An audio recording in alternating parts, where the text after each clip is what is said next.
Uh, Hello? Hello?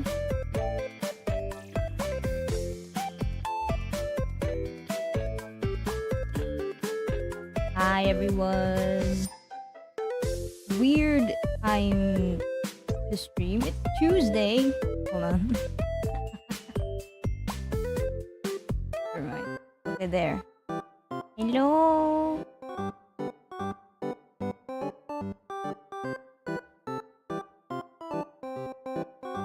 Hi, guys. Is it? Oh, they're not. It's not appearing in my overlay? The chat? Let me check.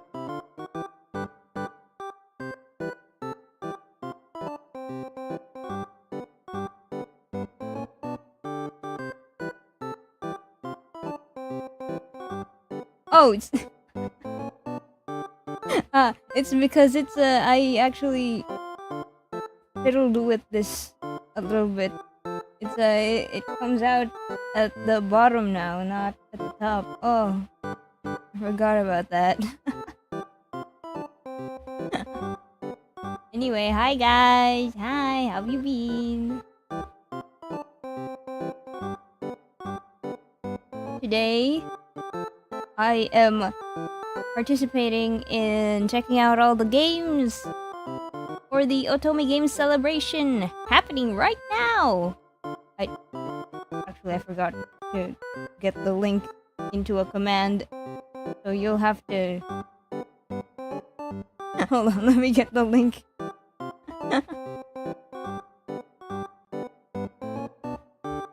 Here.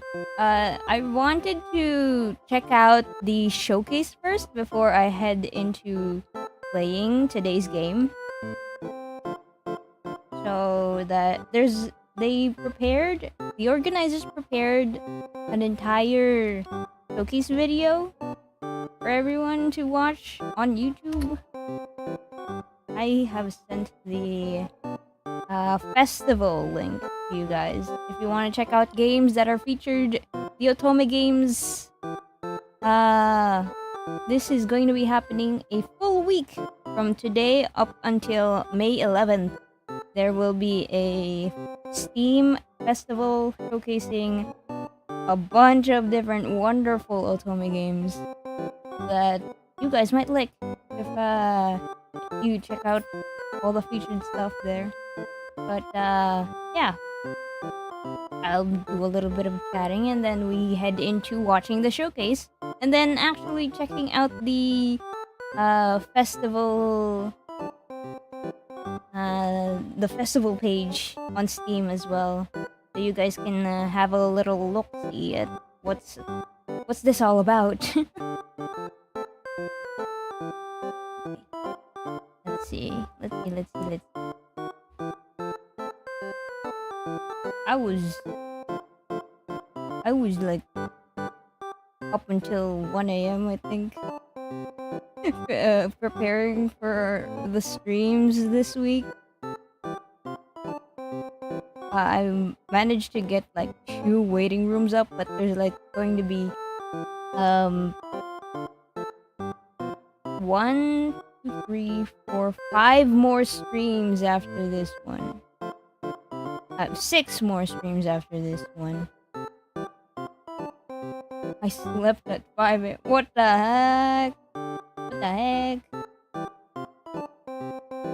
Me stealing Mori's Wi-Fi from the basement. You know, Wi-Fi doesn't actually travel through concrete, so it's not very effective if you put your Wi-Fi in the basement. You guys don't have access to Wi-Fi!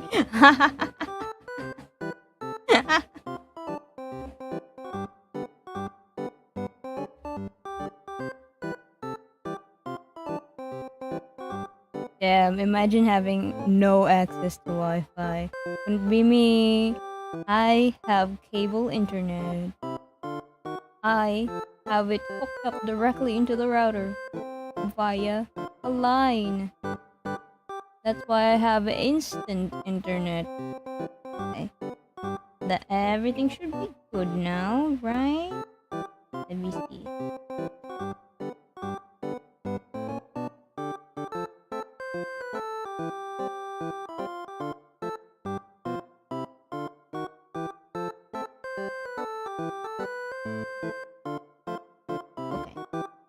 let's move to the game screen so that I can show you guys the showcase. Whoop! There we go. Oh, right. Is this... Hold on. Will this be heard? Is my audio tracks for my browser being recognized and recorded by OBS? No, not properties. Going to advanced audio. Okay, it will. Alright. Let me actually record that here. Okay. Let me move my big ass head out of the way.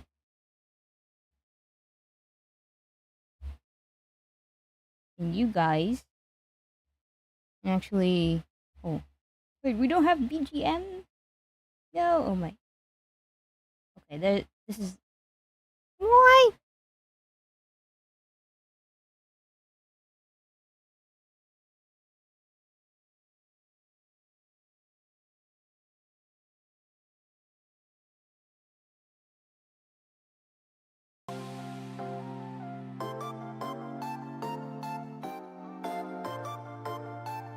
Okay.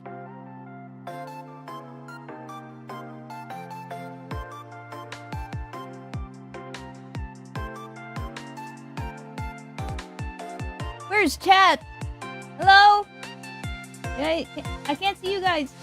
Okay, I'm back. Giant stinky Mori.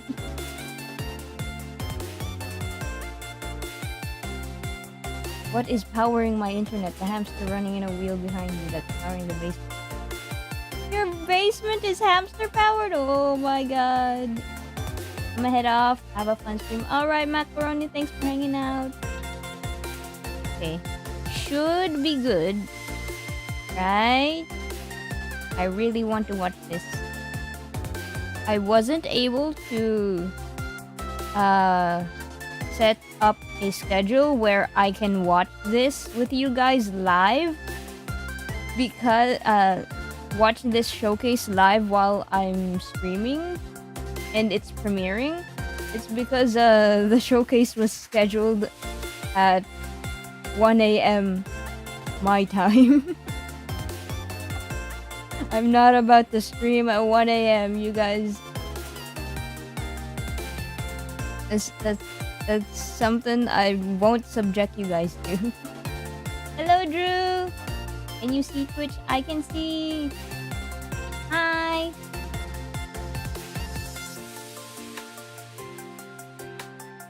Finally see chat now, hi. Hello, hello! Yes, today we are checking out the Otome Game Celebration Showcase and the featured stuff in the Steam Festival before we head into our first game called Saintess of the Golden Bow. I said bow. Saintess of the Golden Bow.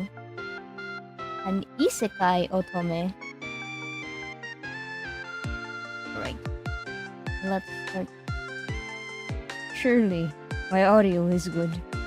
We mute the BGM. Hello and welcome to the Otome Game Celebration Showcase for 2026. I'm your host, Arimia from Crystal Gameworks. In just a minute, this we'll take a audio? look at a Can you guys handful hear of it? the amazing titles from our Steam Festival, but first let's take a step back and see how we got here. In 2018, the game jam Otome Jam was formed, which invited creatives to develop an Otome game in just a few months. The jam went on to be an annual event, now hosted by myself and Aqua, from May to July every year, which has brought more than 350 Otome games to life, some of which are even in this festival. Otome Jam Cut forward is to currently happening 2025, right now. and I hosted the after- first Otome Game Celebration, a Steam festival for celebrating the wide array of Otome games the from across the Otome world. Game Jam. And now, here we are in 2026, where I'm excited to share our first showcase. Over the next half hour, you'll get to see trailers and fall in love with 23 different upcoming and recently released Otome games made by Why isn't it? Where's the developers overlay from dot? countries around the globe. These 23 titles are featured in our Steam Festival 23 alongside 100 other Ultimate games Yeah. during May 4th through the 11th. So once you're done here, be sure to head over to Steam. Before we begin, We're already our at Steam. sponsors real quick. Thank you to Thoughtful Bread as well as 2.5 Studios for Hey, yo. sponsoring Ultimate Game Celebration this year. Sponsor. You can see their games listed in the description below, as well as on the festival page. And now, let's begin. Okami Okami.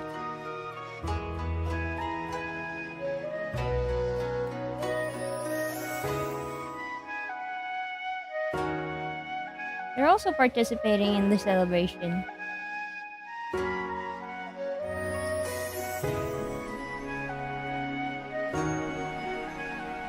I can't wait for the full game of this. I really love the characters.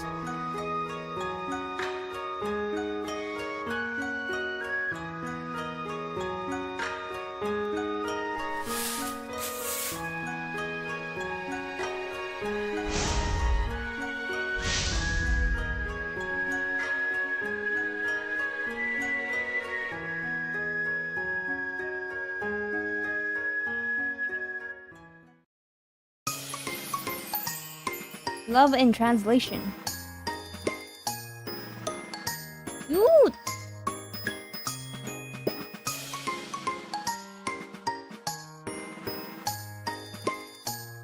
Jun, our latest cat sim.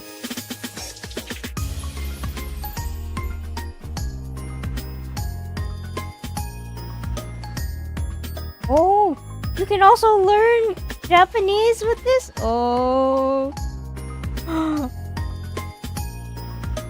Wait, that's so cool. Unquiet Gray.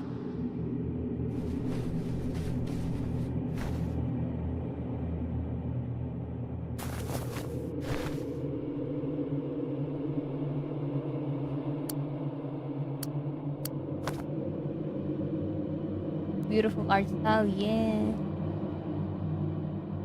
All of the Otome games that I've seen in the showcase so far and in the Steam Festival have really nice art.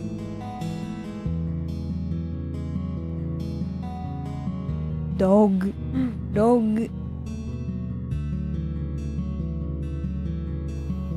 Loop. Cute.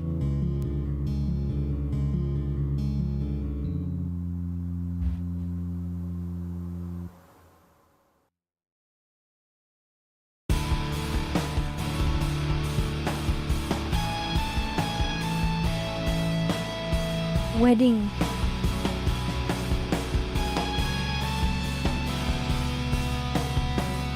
Loop number 7.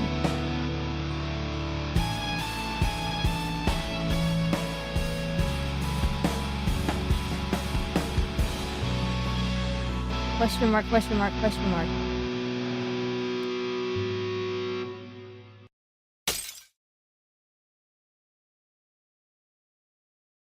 Summer 2026 coming out. Woo! That's close. Starbright Agency by Thoughtful Bird.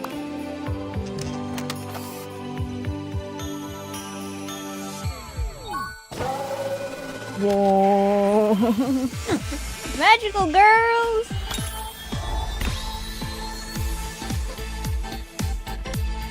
Are we a magical girl agency?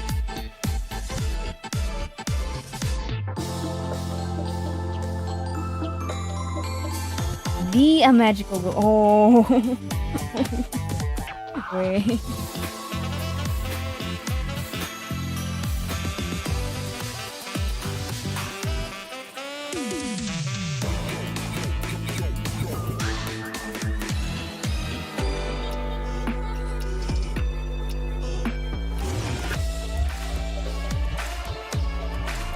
Prince of Petals, Soldier of Steam.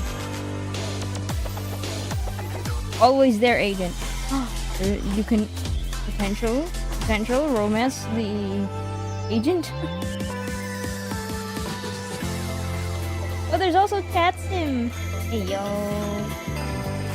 Are you aware of any of these games have ratings or content warnings? Usually they'll put content warnings in the Steam description of the game. So if you're interested and want to check out if there are any content warnings to specific games, there's always something written if there's anything concerning in the Steam descriptions, the game description. Hard stop tour. Step 1, quit your job, spend your life savings.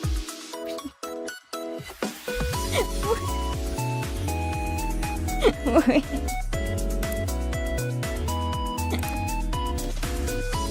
Also, I make sure to check the content warnings and share it with you guys whenever I stream a game that has specific warnings. So you don't have to worry if there's something. Where's the mascot? Oh my god! Oh! Wait!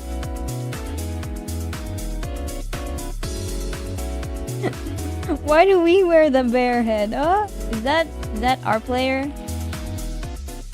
It's up to July 2026 release. Ooh! Hillary. I took a sickle to cut it down, growing in the soil where my mother lay, 6 feet deep, finished all her way. So I took a sickle and cut it down. With each swing I tasted satisfaction, crying with the smoke that billowed up and away. So cool. Carrying the fruit of its decay, they know I cut it down. Suddenly they began to hum, piercing my skin and melting my heart. Grief and relief stabbed at me. They were the sickle that cut me down. Love is deception, germinated in desperation. These are some really cool trailers. Really, really cool.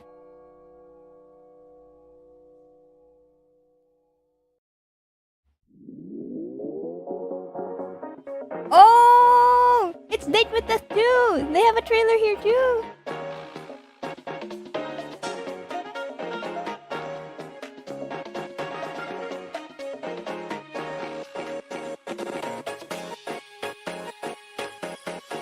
Well, we can't do too much harmony. Expanded.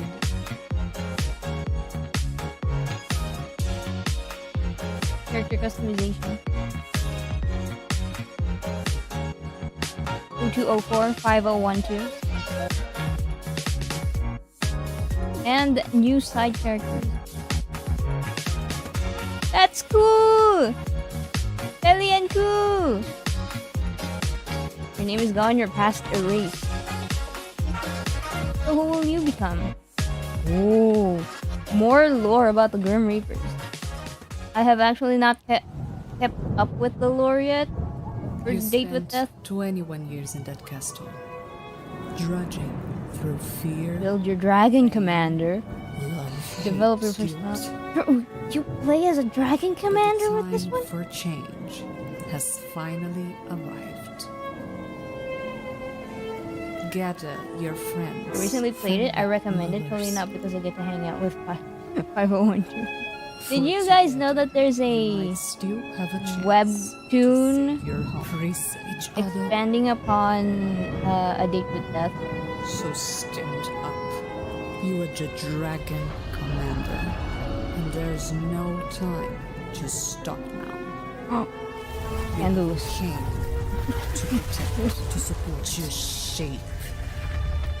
Love guard. In Ashes by Studio Epwa.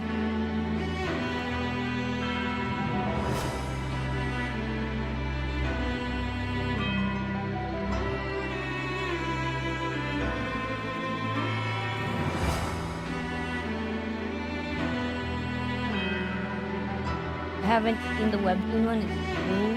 I want to go Beyond the Bet DLC and then into the webtoon and then into the second game. That's how I plan to consume the content. I think In Ashes is really cool. I can't wait for it to come out. Just Mesters?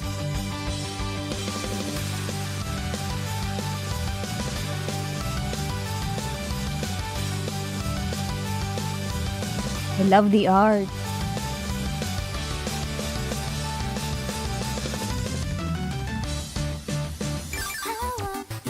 Scholar's Point. Rico Sweet. Childhood friend. Just Matt. That's BS. Just Matt. Phoenix Edelnight.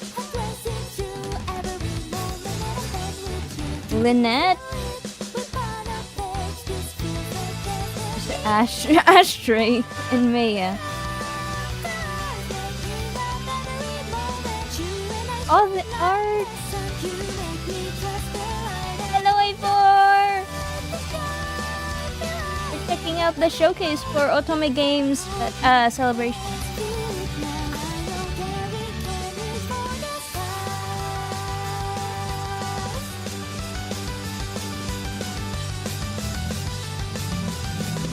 What is that ominous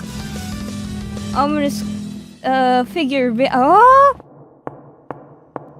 ominous figure behind me? Wife, you have awakened.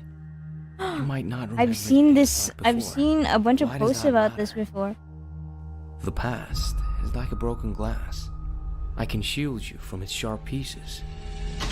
It has voice acting. Your Oh my tea God. is prepared, and your hair is already in my palm, ready to be combed. As long as you don't wander in my working studio, you might step on shattered ceramic. Han, what do you Please mean don't you go want to too go far. tide? Mud water might make you fall. The world. Yes, beyond this one is dark lies romance, with as cold questions. Let from them what I've remain looked out into there. it. A very dark romance. Why don't you stay here with me? With us, I will always be by your side, even when the chrysanthemum petals wither and turn to dust, even when our love is nothing but the broken pieces of our promise. Because no matter what happens, I will always belong to you. Wow. I don't like dark romance. Everyone has their what's it called? Preferences. That's okay.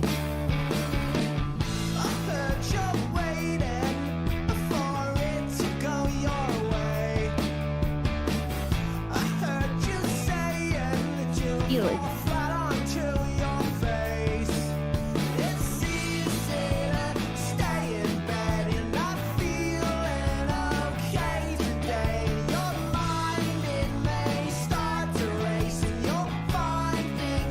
He's cute. Susano.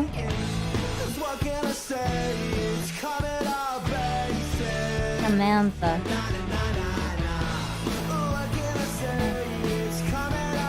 Princess. Whoa. Whoa. Huh?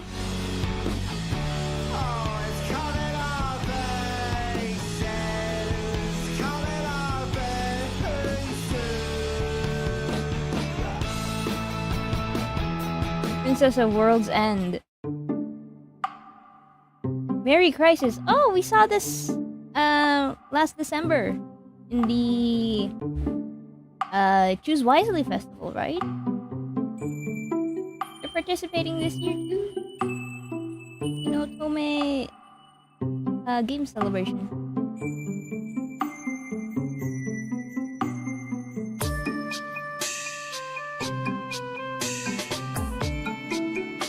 Ah yes, Singapore.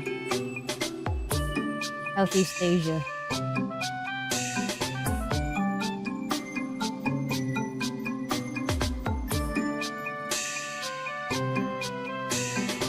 Neighbor, a friend, a rebound, or something else.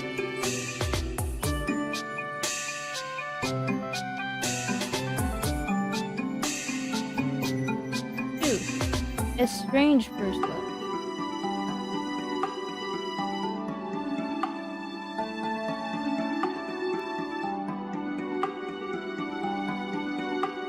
Family's mad that you're only back for a week.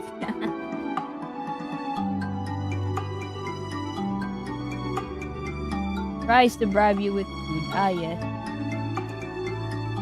The artists for all of these games are so talented. Yeah.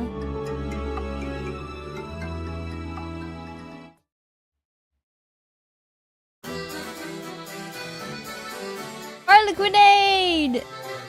I'm so excited for this one. As you can tell from me. I'm a big fan of carnivals and circuses.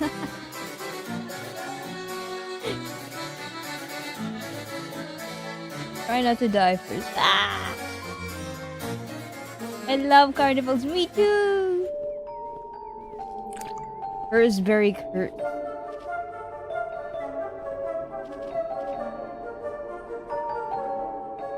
Annalie. It's got RPG elements. Oh, Archibald! Oh my god.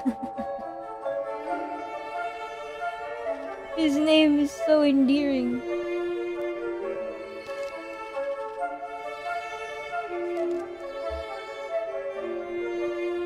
Try out the Freak Circus if you haven't. It's a it's a carnival-related game. Yeah, I've heard of that. I've actually been wanting to play it on stream, but I'm a little hesitant because it isn't like a completed game yet. And I don't want to be on a cliffhanger. Helmer. I like this RPG one. Woo!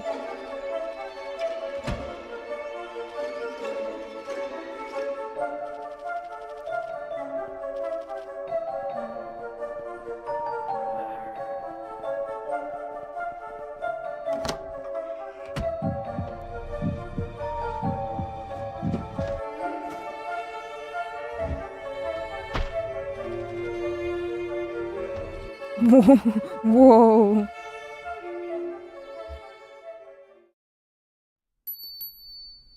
Cafe Bloom by Nightlight first.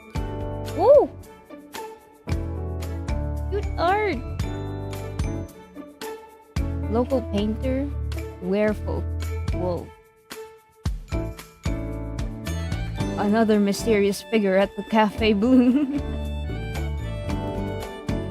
What is it with mysterious figures and wearing hooded cloaks? I love cafe-related games. True and real. Clover Cafe! What if Clover Cafe game? Retrospection of Tomorrow. Hendrix Green? Whoa. Whoa.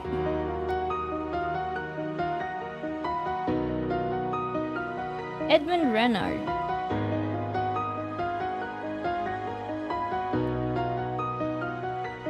Noah Huxley. The golden boy of the university camp. Cute? Leon. With no last name. Leon Kennedy? Oh. Female protagonist, time travel Otome. Psychological horror? I'm sold.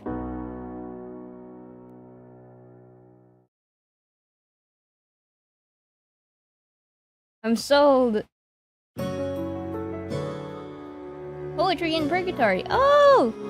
We're going to be playing this game on I recall Thursday? Yeah. We'll be playing this game on Thursday. Hi, Mori. Hi, Bon. Why did we get a close up on the body earlier? I don't know, man. Ask them.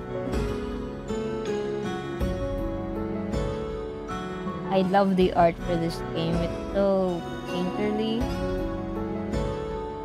Like, very specifically my favorite type of art style for darker games like this.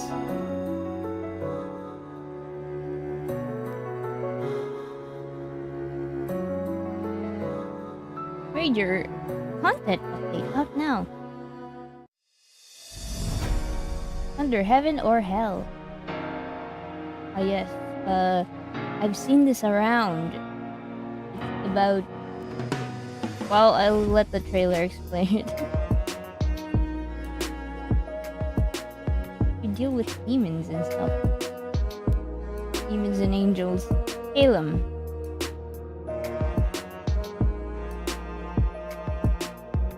Azara.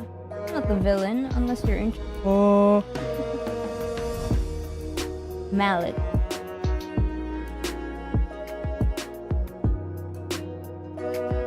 A bunch of demons. Not gonna lie, these off-Friday streams are throwing me off for a loop.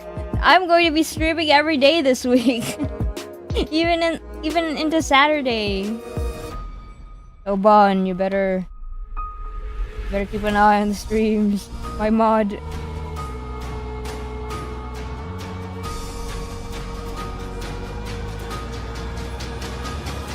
Yeah, every day I posted a schedule in the community tab. You can check out the schedule in the community tab if you're interested in checking out what games I'll be playing this week. My wife is a spy!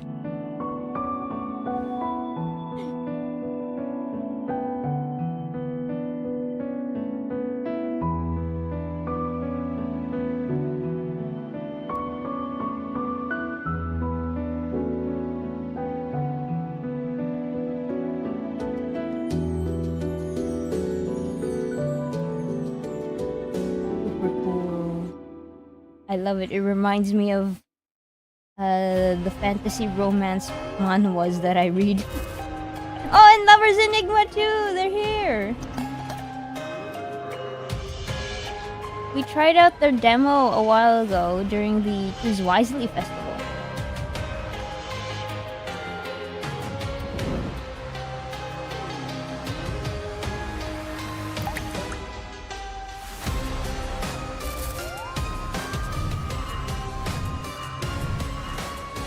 There's a conspiracy happening with this game involving occults and paranormal things. There it is, the cult woman. I'm a part of the Discord server for this game. They have a mod there that's nicknamed Cult Woman.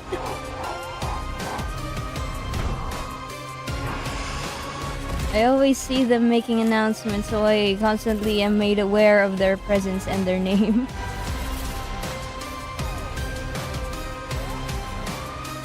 I'm excited for the full game release for this one. I'm not sure if they've announced the release date yet. But it'll be coming out soon. As far as I've read the news. Remember, you will die? Wait. What kind of title is that? I'm gonna play that one. Lovers Enigma, I recommend it. If you want to check out the my stream about it, I have it in the Choose Wisely playlist. Choose Wisely Festival playlist. I've streamed the game before, so if you want to check it out.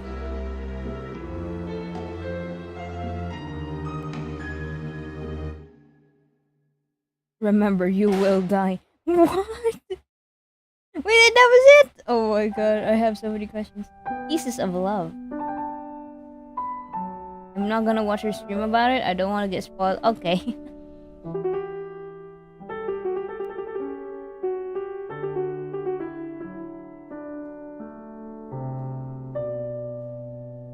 piano is nice. Ooh.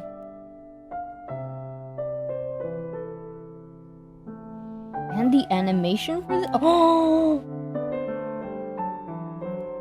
animation?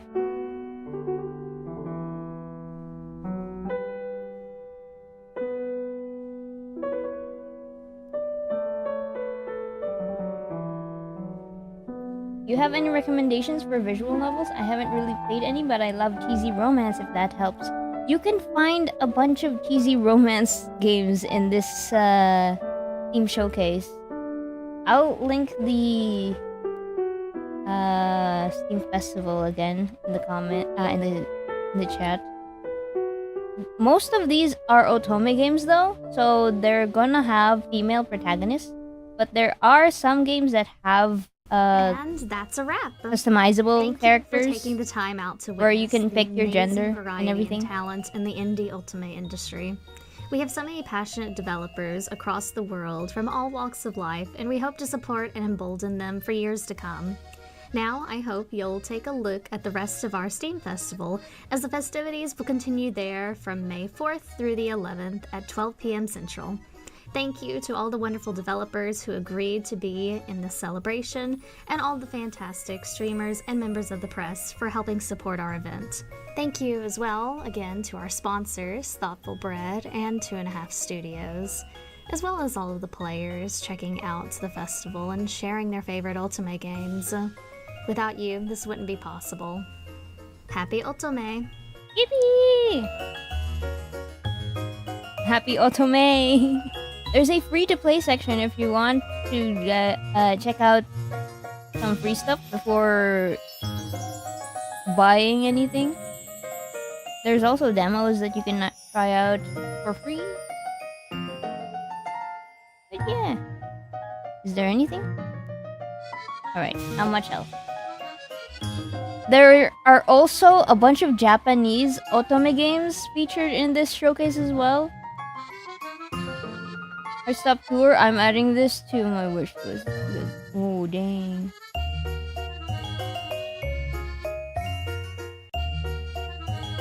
Some of these I already have on my wish list. Like, Liquid Death. I keep forgetting to add some stuff here. This one, Love in Translation. This is one. Hillary scene. Also very intriguing because there's like plant people.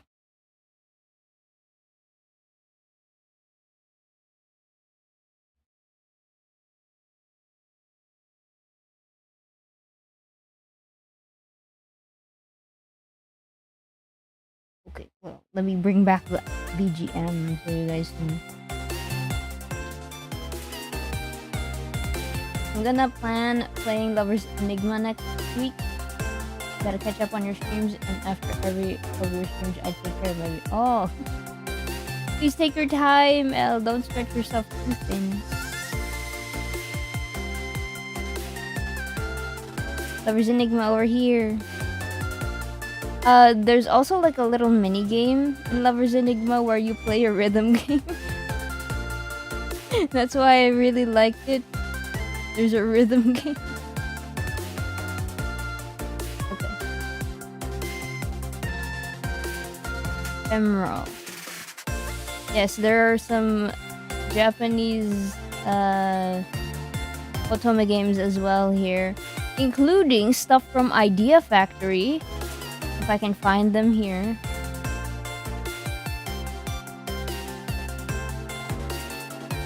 Idea Factory is the publisher for the Otome game Amnesia, which is actually my very first Otome game that I can remember, at least.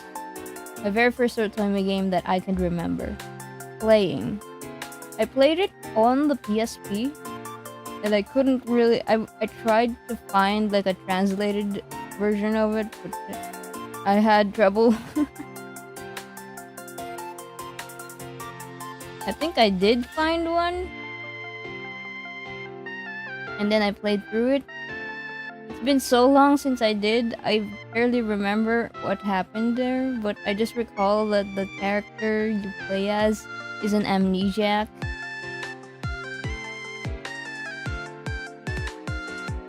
And you're trying to like regain your memories and recall who your past lover was, or your lover was. Do they have any boys love stuff here in LGBTQ, or is it mainly women loving women? I think it's mainly girls love stuff. Or usually there's also some queer rep here as well. But since, yeah, Otome games are more focused on a female audience, a lot of the Otome games that you'll encounter are played with a female protagonist. Ooh, we have Imperial Grace here too. I do recommend playing Date with Death. It's a pretty fun visual novel that you can play as a your main character can be set up as a guy. There it is, character customization. I've been replaying it earlier, and we're just about to get into Beyond the Bet, the extended DLC. Well, not the expansion DLC, but the Beyond the Bet.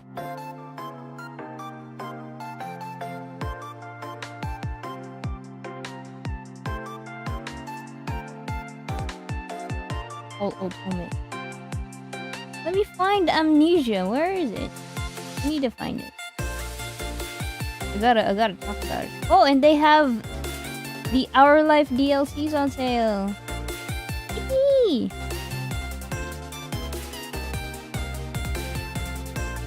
So if you want to play through Baxter Ward and Derek's DLC in Our Life, beginnings and always, now's your chance. It is, my thing is in Philippine peso, but surely it'll be a deal for you guys as well. Free Odyssey, I think I'll also be playing that, but after the festival because my schedule's full.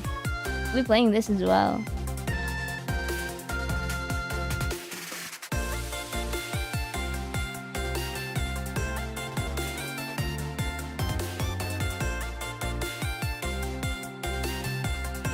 Where is Annie?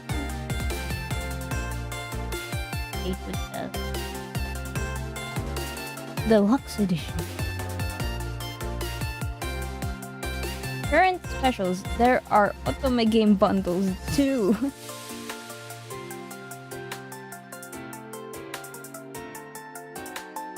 Hakuoki. Wait, it's not. Well, it's not on sale, but there's a bundle for Hakuoki. Oh my god. I didn't even realize this was on PC.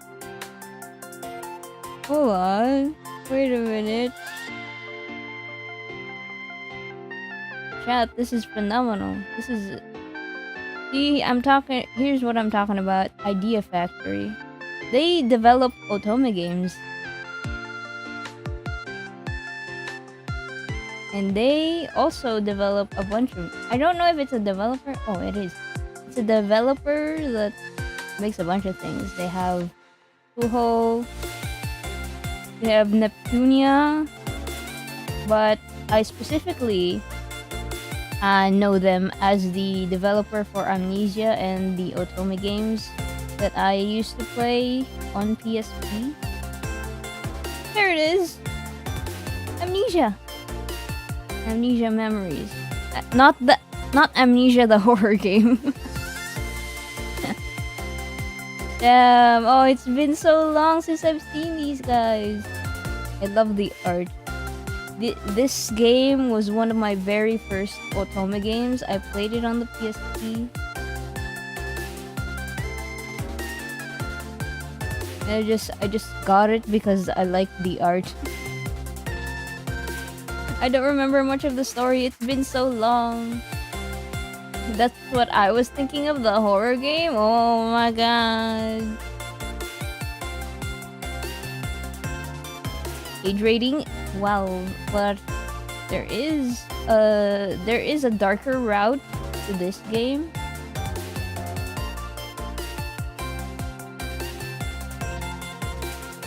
Which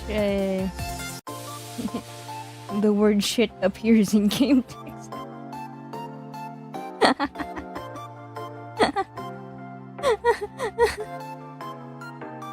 There's some messed up scenes with this game as well. Imagine this being the first game for the 13-year-old Mori.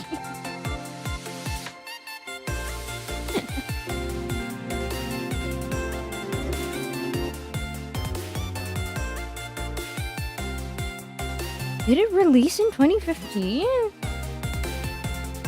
I don't even remember that far away. Oh, when did I first play this game? No, the PC port released in 2015, surely, right? Viewer discretion is advised. Well, it's not that bad, but yeah, content warnings are still important. Here's all the demos. I've yet to try out the Willow Mist Emporium demo. I really want to get the time to do it. There's a demo for this one? Wait a minute. Wait a minute. Oh, there is! Okay. I'm getting down. Scarlet Hunt. We'll be playing this too. On Friday night, we'll be playing Scarlet Hunt. No white mesh. Art looks pretty. But yeah. Oh, and Fate's Masquerade. Oh! We'll be playing this one tomorrow. Chrysanthemum on Friday.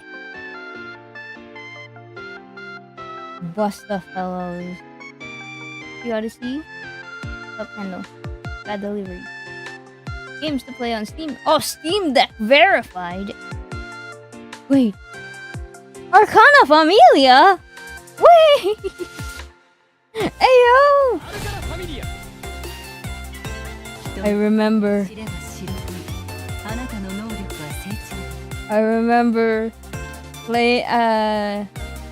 the anime on Animax. This was being aired on cable TV.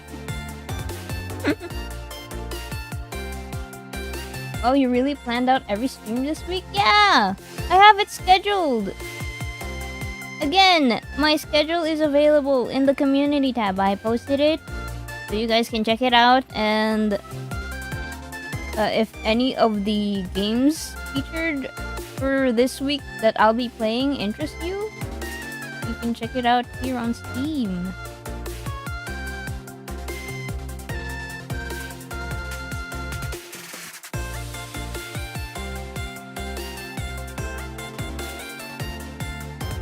Humans up. Bro, Glow Cafe.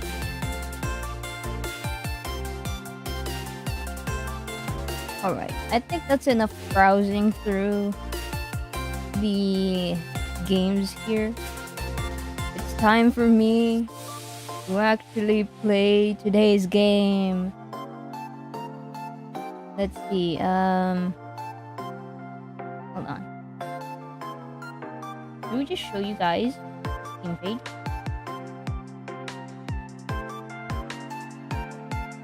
Here it is. Saintess of the Golden Bow.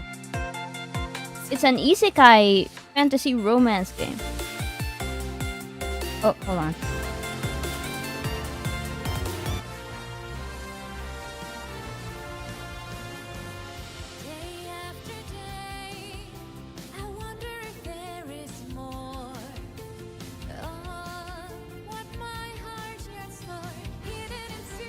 Thanks for the shout out. It's really cool. I also found a website that is just about BL style otome. As weird as that sounds. Yeah, as long as it's targeted for women, I think it can qualify as an otome. You don't get hit by a truck in this, right? We'll find out. This is an isekai.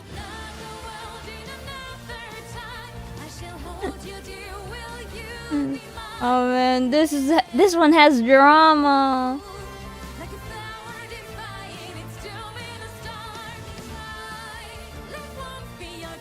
On May 8th, you're gonna play 2 games? Yes, I will be playing one in the afternoon and another one at night. We'll be playing Chrysanthemum in the afternoon and Friday, and then Scarlet Hunt Friday night. This got co-funded by the European Union? Whoa! I've never seen that kind of thing before. Oh my gosh, that's so cool. Alright, let me just get the game set up and have it running, and then we'll move into playing.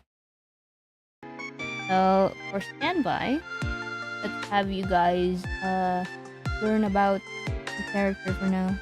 Here's the story.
Okay.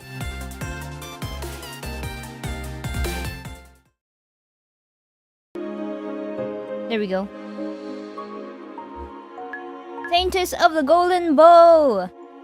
The isekai fantasy romance otome game where we play as actually a side character in the story that we get reincarnated into, and then we eventually turn into the main character for this. So that's going to be really cool. Alright. Can you guys hear the game audio properly? There is some voice acting here as well. Look at that voice volume. I'm not sure how much voice acting, but there will be some, as far as I'm aware. Let me just move you guys over to my other screen because this one is taking up a bunch of space.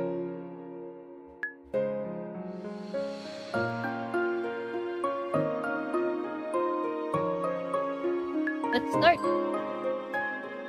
One question. Yes? Notice, other than the first 2 scenes, the game is partially voiced during CGs only. Okay, that answers our question. Is there hot men? Yes. This is an otome game. Of course there will be.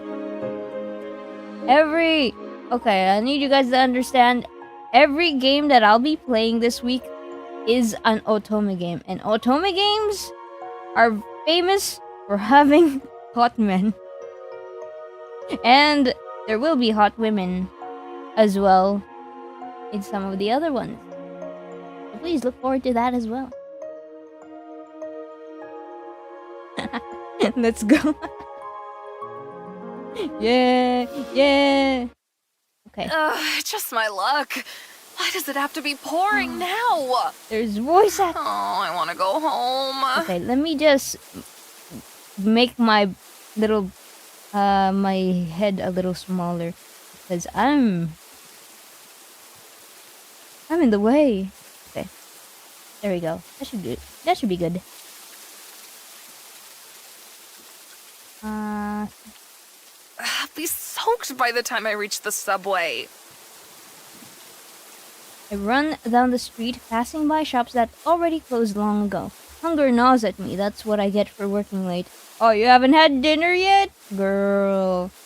I hold my bag over my head, but my attempts to block the rain from soaking me are futile. Cars speeding down the street pick up puddles that shower me in rainwater. This morning, the weather report said it wouldn't rain, so I didn't take an umbrella with me or even a hoodie. The damp cold seeps into my body, making me shiver. This day sucks. There's voice acting! My thoughts wander back to earlier. Yet another workday where my boss yelled at me and I had to cover for my sick coworker on top of doing my own tasks. I didn't manage to complete all my assignments, hence the necessity to stay late at the office. If only I actually got overtime pay every once in a while. Today's Thursday, and I've already worked past closing 3 nights this week. An office job sucks. True. Imagine being a corporate slave. But, you know, job security. It's much better than having to go and jumping between jobs. I recently graduated from college and got this boring job where all I do is call people to sell them beauty products. Not my dream job at all. Oh, you're a sales person? You're a telemarketer? Oh my god. No, that's actually worse. Terrible. But in today's job market, I should be grateful to even have a job, shouldn't I? Yeah, I guess. Adult life sucks. I feel you, Celine. It hadn't taken me long to tire of the monotony of getting up in the morning, riding the subway to work, spending all day doing boring tasks, and then coming home so exhausted that I just want to curl up under a blanket and read web novels. This sounds like the perfect setup for an isekai. I fear the day that I have to face that reality. We all have to, at some point. Speaking of which, I got a notification on the web novel app that my favorite book was updated. Being the heroine of a fantasy romance novel would be such an amazing life. Fighting to save a kingdom from impending doom, wielding magical powers, and falling in love with a hottie. Oh, it's all fun and games when you think about it, but once you're like thrown into it, I don't know, Celine. I should take a look at the app. It's the only solace I get in my sad existence. I pull out my phone and unlock it. I open the app, looking at all the updates. I don't care that droplets of water fall onto my screen. I just want to know how many new chapters are live. I've got so much to read on the subway. Yippee! 3 new chapters? Oh my god! Well, it is a web novel, so I suppose this is much easier to, like, put out updates. But, like, man, that's more output than I can do. Oh, just a little bit longer and I'll be able to immerse myself in a much more interesting world than the one I live in. I run through the crosswalk. What? By the time I look up to see the light was actually red, not green, it's too late. Oh, you distracted street crossing. No! Hi, Turya. I'm looking at a mirror because that is actually something. Please look both ways before crossing and actually make sure that you are, like, it is actually time to cross the street. I'm in the middle of the crosswalk with a truck driving straight at me. Oh, it is truck-kun! No! It is truck-kun! Should I take a step back or run forward? Quick! Think, Celine. I take a step back. No. It hurts. The pain. It's excruciating. My whole body hurts so much. I'm dying, aren't I? The suffering is too great for me to handle. I need to make it stop. I need to let my life go. Oh my god.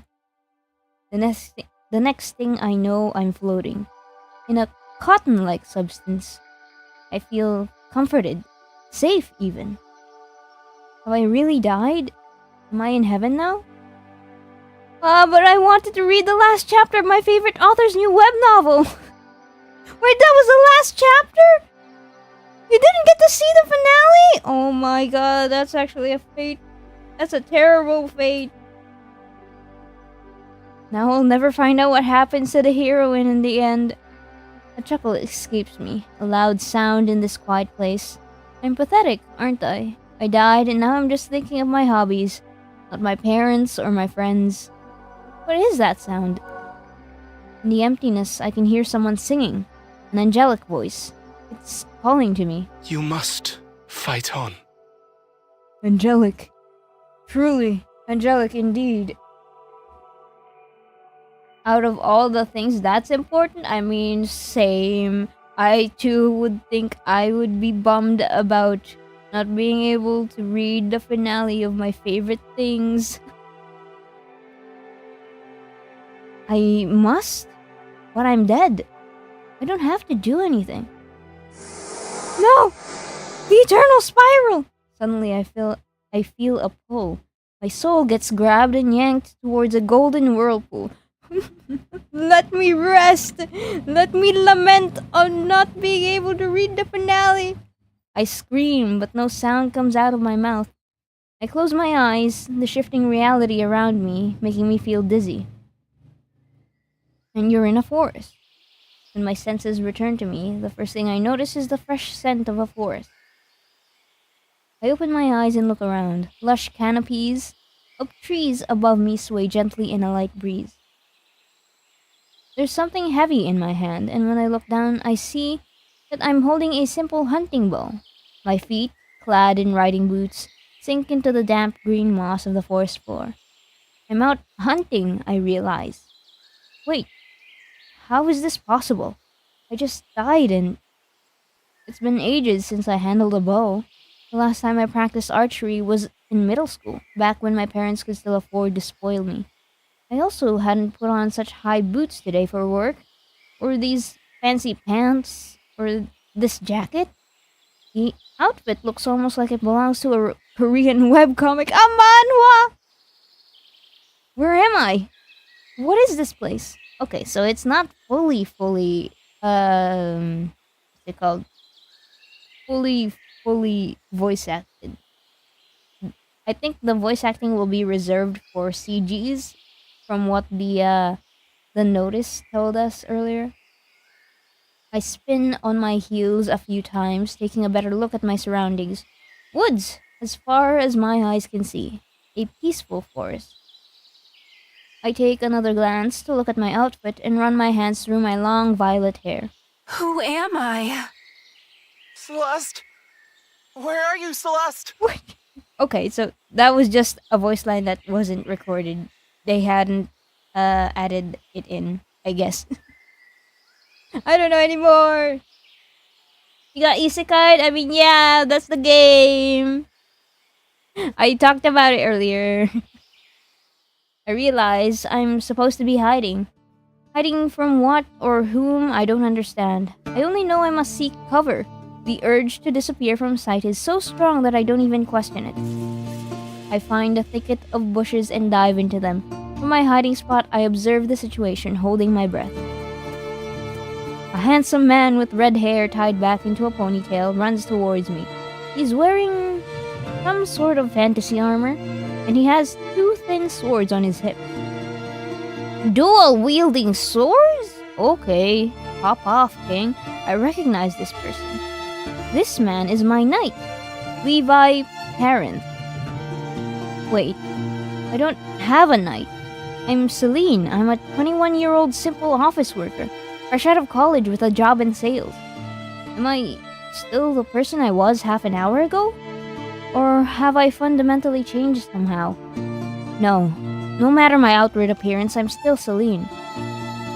Levi turns left and right, searching for me. Celeste? Please, come out! Failing to discover me, he runs off.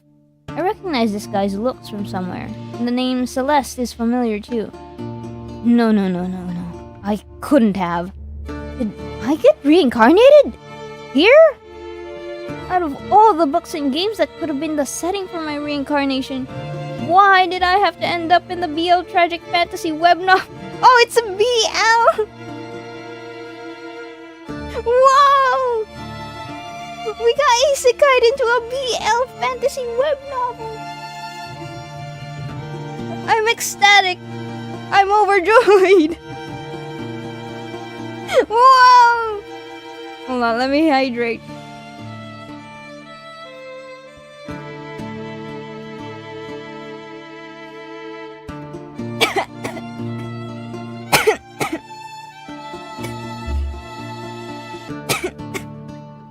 Okay, hold on.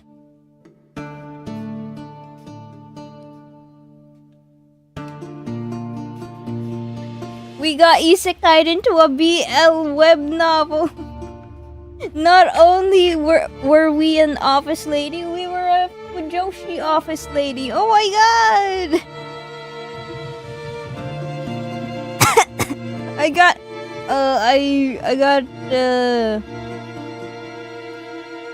what's it called? Nabulunan ako.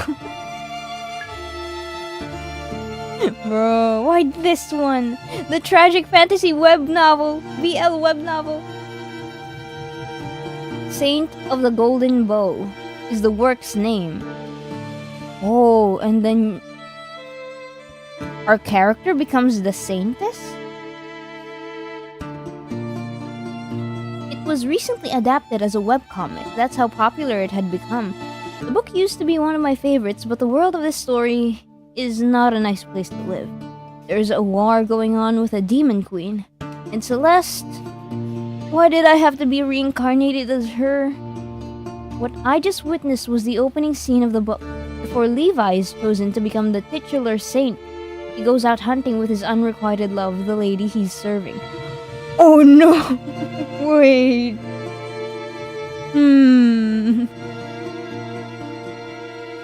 He's supposed to protect Celeste, but he loses sight of her at some point, and an ungodly sound makes the hairs on my skin stand up. Oh! The creature that made the sound appears to my right. It's the ugliest thing I've ever seen, an abomination. A demon. The imp's leathery wings flap in the air, and then the creature flies towards me. It has spotted me. In this moment when Celeste de Caris... I can't pronounce that. This is the moment when Celeste dies a miserable death to become part of Levi's tragic backstory. Why? Why? We were fated to die. But I just died from being hit by a truck. I don't want to die again. Especially not in a scripted event where I'm supposed to just fade away so I can serve as a part of someone else's tragedy. Yes, please have some self-preservation. I may have frozen when the truck was driving at me, but no. I won't let death claim me again so easily. It's an imp. The imp is still far enough away for me to attempt to save my life. I have to act quickly. The monstrosity is coming closer and closer. My hands are sweaty. My arms are shaking. I refuse to give up! Okay, shoot the demon with a bow, call for Levi's help as loudly as you can. Do we even have anything? Dad, what do we do? I mean, I'd shoot it, because I think Levi's a little too far away. Shoot the demon with the bow. I pull out an arrow, draw back and aim at the imp that's flying straight at me. I take a breath and release it, focusing on how the bow feels in my hand. Its heaviness. I stabilize my hold on the weapon. When I'm sure of my shot and know I can't delay any longer, I send the arrow. The arrow hits the demon straight in its ugly little head. Woo! Headshot? Damn, Celine. My goat. With a final frightening sound, the monstrosity falls to the ground. I breathe heavily, collapsing to my knees. I did it! I thump my balled-up fist against the ground, feeling the damp moss beneath my fingers. Nice shot! I breathe deeply again, taking in the smells of the gorgeous forest. They calm me down. I'm alive. Tears roll down my cheeks. I was terrified, but I survived. Celeste! Levi comes running towards me when he sees the imp dead a few steps away from me, and the bow is still grasped in my hands. A gasp of surprise escapes his lips. Celeste! What happened? Did you kill this demon by yourself? In self-defense, yeah. I opened my mouth to explain the situation, but my voice sounds raw and shaky. I killed the demon. Levi kneels down before me. My lady, can you walk? I don't think so. I'll carry you. No, there's no need for... CG! Levi takes me in his arms, bridal style. The bow slips from between my fingers. My bow.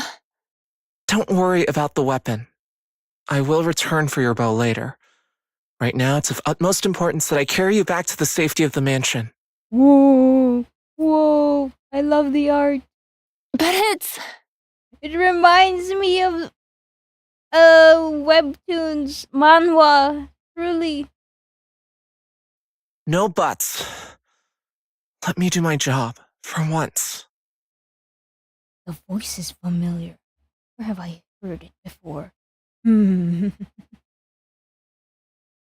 Levi walks toward where we left our horses, or so my memory as Celeste recalls.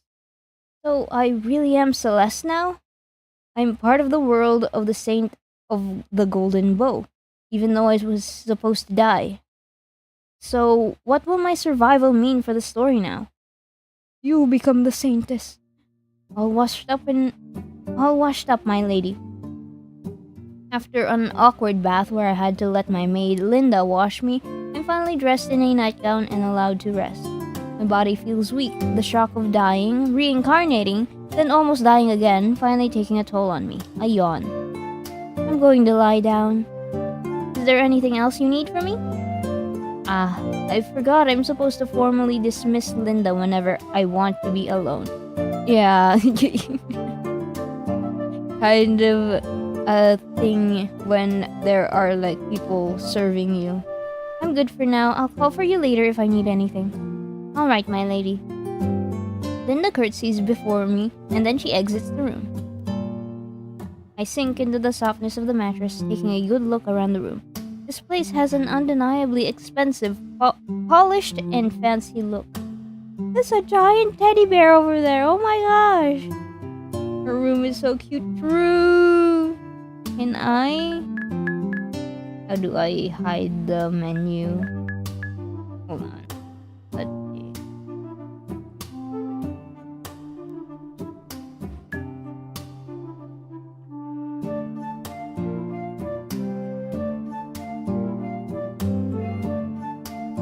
Accesses the game menu, toggles dialogue skipping, hides user. Okay. Return. Hide the user interface. Woo! There's a bunch of dolls too, but I love the teddy bears. Cute. It's cute. Somebody has tried very hard to make the atmosphere more feminine. If the army of teddy bears can be called feminine instead of creepy, and I know it wasn't Celeste. Celeste, the book mentions, is quite the tomboy, caring little for girly things like dolls and decorations. She doesn't have good social skills, she lacks proper manners, and she dances like an elephant. Instead, she's great at archery, hunting, and riding horses. However, this society deems all of those activities inappropriate for a lady, and thus she doesn't have many friends. Sounds so much like me in my past. The only two people who really like Celeste are Levi, who, for some reason that isn't really explained in the book, adores his lady, and... Celeste, are you alright? She has a twin sister? Celeste's twin sister, Eurydice. The book also briefly mentions Eurydice as part of Levi's backstory, simply describing her as the more ladylike twin who loves pink and romance novels. I feel Celeste's emotions for Eurydice in my heart though. Celeste really cherishes her sister. Celeste, I'm alright. Thanks for worrying about me. She rushes over to my bed, fixing the pillow under my head and helping me sit up. Well, of course I'm worried about you. You're my beloved sister. What would I do if I lost you?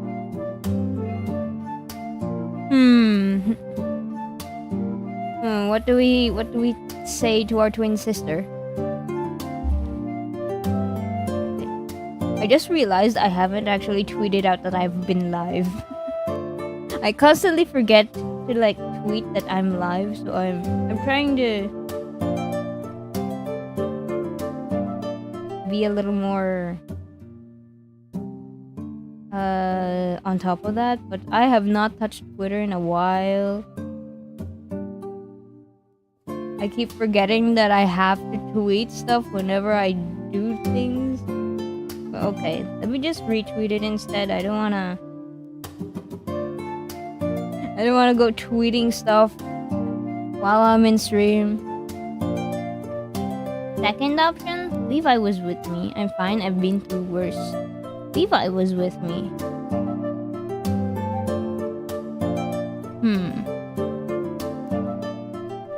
Would it help?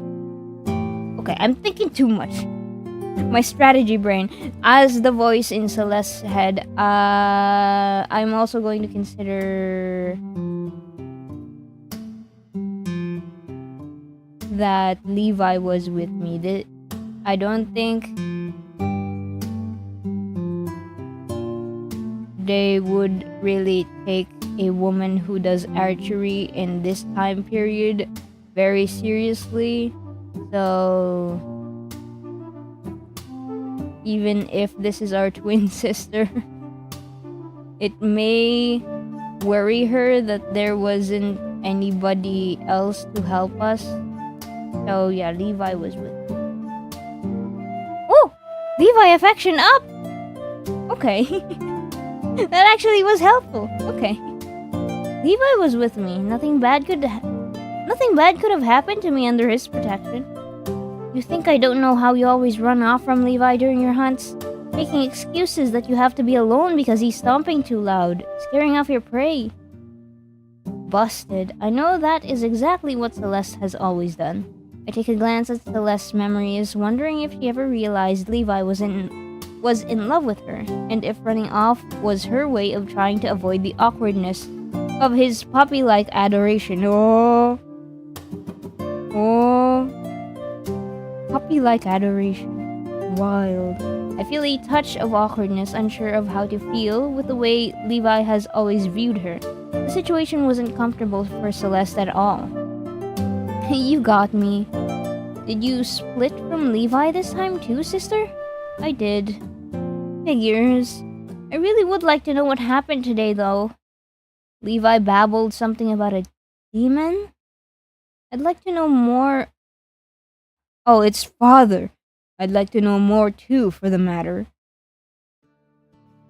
Father walks into the room without knocking or otherwise warning us of his presence. The joy I felt talking to Eurydice momentarily evaporates. What happened today that's left you so disheveled? I looked down at myself. I didn't get quite roughed up from diving into the bushes earlier. My hair tousled and my skin covered in small scratches. Linda fixed me up though. Now I'm clean and neat and wearing a fresh nightgown. There's nothing disheveled about me. As you can see, I'm fine. Thank you for asking. Father huffs.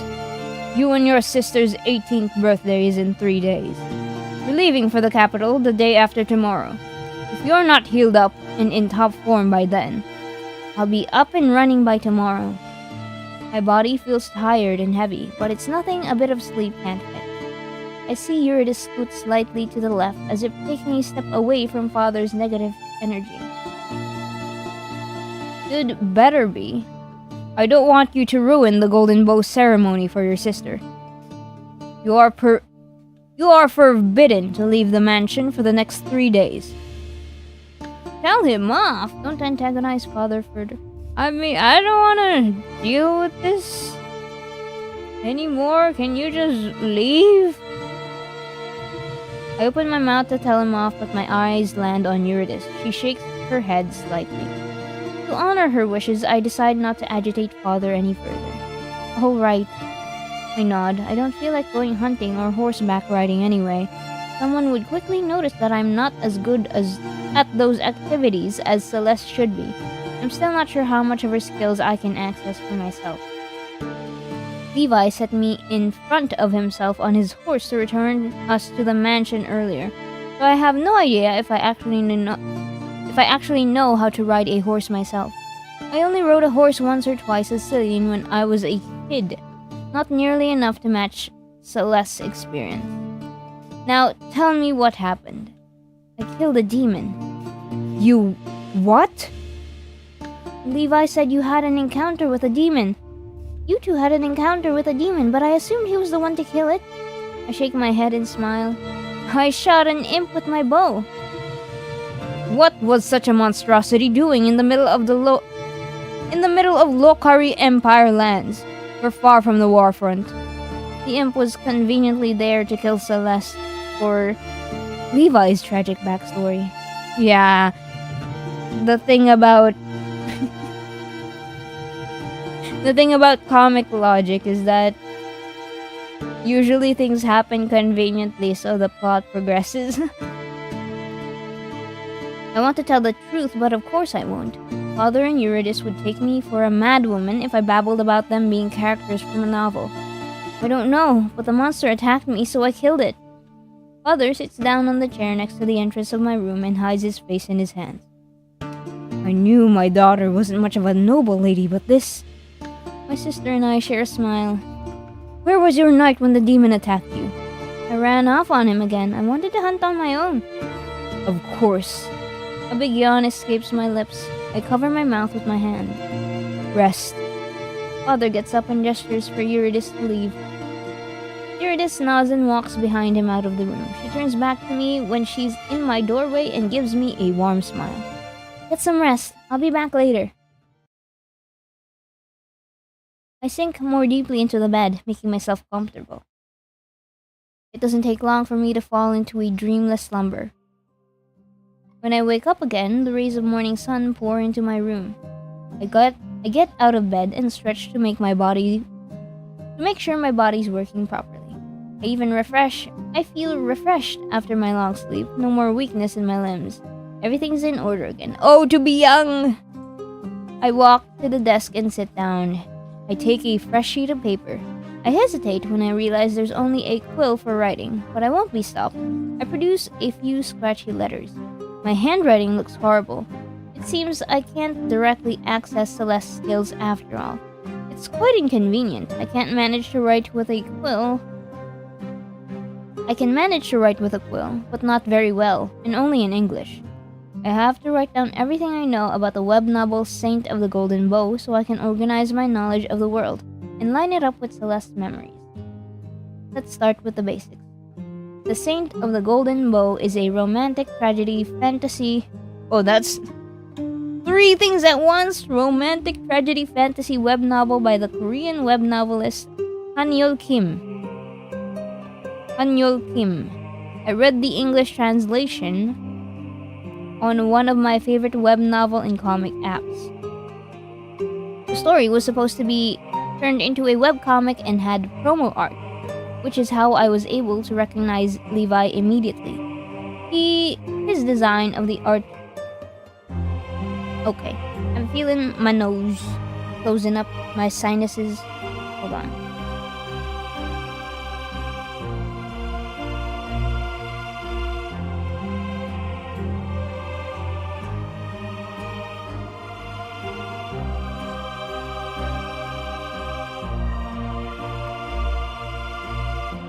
His design in the artwork even had him in the same outfit he was wearing on the day of the demon attack. Maybe I should also write down what a web novel is, what a webcomic is, what boys love is, nothing else. I've got this. Okay, this can help with explaining to the audience. This is actually really useful for any player who's not aware of any of these concepts. What is a web novel? Since the beginning of the 21st century, web novels have been immensely popular in South Korea. A web novel is a novel first published on the internet. Readers unlock chapters and interact with what they are reading by posting comments. Web novels tend to be very long in order to maximize engagement.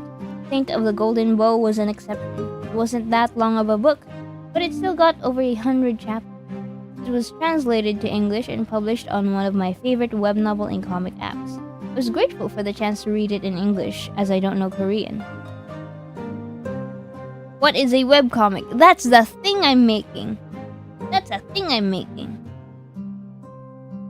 Webcomics are often adaptations of web novels. Each episode is published on a reading app as a long vertical strip. Some even feature music composed specifically for the chapters, but those are rare. Unlike other Asian comics like manga, webcomics are in color. They are published digitally too, though sometimes they can also end up being printed as books. Yes, I've seen a bunch of webcomics, specifically manhwa, be published as physical books. I've seen The Tower of God, Remarried Empress. That's some of the titles that I have off the top of my head, but there's a bunch. And even independent comic artists that self-publish or get a publication deal with publishers. They get their webcomic printed into physical books, and I really want one as well for myself for the webcomics that I read. There's a very popular genre of webcomics right now called Otome isekai. I read a bunch of that. In these stories, a girl from Earth dies and is reincarnated as a character in a visual novel or web novel. Sounds familiar, doesn't it? This is an Otome isekai. I've been isekai'd, haven't I? Not as a villainess though, a bad character like in most of those stories. Instead, I'm what is referred to as an extra, an insignificant character who wasn't meant to live this long apparently. Maybe that's for the best. After all, being a minor character means I couldn't have messed up the story too much by avoiding my planned death in the plot. What's boys love? I scribble BL on the paper. Boys love is a genre of Asian media that centers around relationships between two men that is geared toward the female audience. It's romantic and simply wonderful to watch two men fall in love with each other. I'm really such a simp for good BL. Celine is a fujoshi. Truly. We've got the basics, that's enough. I get up for a moment, wander over the mirror. I touch a hand to the glass. The design of Celeste wasn't included in the promo art. I take in my new features. Violet hair and pink eyes, a slender figure. There's no denying it. I'm really not Celine anymore. The understanding that I have reincarnated into the novel finally settles in my mind. I feel calmer than I've ever thought I would be if something out of a novel suddenly changed the course of my life. As strange as this situation is, I'm Celeste, and I have her memories. But somehow I'm Celine as well, equipped with knowledge of this world that Celeste never had. I walk back to the desk and sit back down. The book, Saint of the Golden Bow. I keep saying bow! Saint of the Golden Bow starts with Celeste's death event. Levi was in love with his lady for years, but the actual love interest of the story is Prince Noah. Celeste has to die at the beginning of the book to make Levi feel at his lowest when the Golden Bow chooses him as the saint. Why didn't Celeste save herself if she had... Why didn't Celeste save herself if she was said to be so great at archery? It was possible for me to use my mediocre skills to defeat the demon. It must be book logic. She had to die for the story of the Saint of the She had to die for the story in the Saint of the Golden Bow to proceed the way it did. Oh my god, and now that we're Celeste, we're going to go in between a yaoi ship? No! I didn't think we'd be going in between a yaoi ship. No! Soon after Celeste's death, Levi's quest to save the Lokari Empire from the Demon Queen begins. He doesn't go alone. Noah, as well as High Priest Elijah, the second love interest, both accompany him on the journey. Noah and Levi fall in love. Elijah falls in love with Levi too, but Levi chooses Noah. When the final confrontation with the Demon Queen happens, the love Noah and Levi share is an important component of defeating the Fiend. Through their love, the magic of the weapon becomes stronger. However, the story is a tragic one. Even though Levi defeats the Demon Queen, he perishes in the process. Noah and Elijah live on, and peace returns to the Lokari Empire. What if we sacrifice ourselves so that they can live on and live as a happy yaoi couple?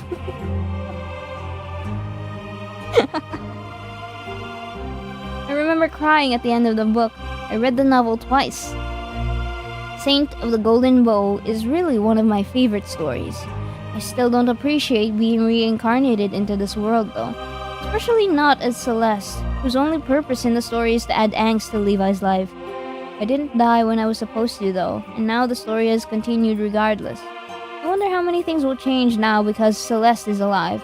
Will Levi still be able to fall in love with Noah despite the fact that I'm still here? He seems pretty hung up on Celeste after all. I look into Celeste's memories to examine her feelings about Levi. I sense a mixture of emotions. Anger, awkwardness, desperation. Celeste didn't like being on the receiving end of Levi's feelings. She badly wanted him to stop looking at her with romantic intentions. Oh, what Celeste really needed was to have a friend in him, not a lover. As a noble lady, she especially found his feelings for her inappropriate. I can't quite hate Celeste for being cold to Levi now. Now that I know how distressed she was about his love for her. But at the same time, I do pity Levi.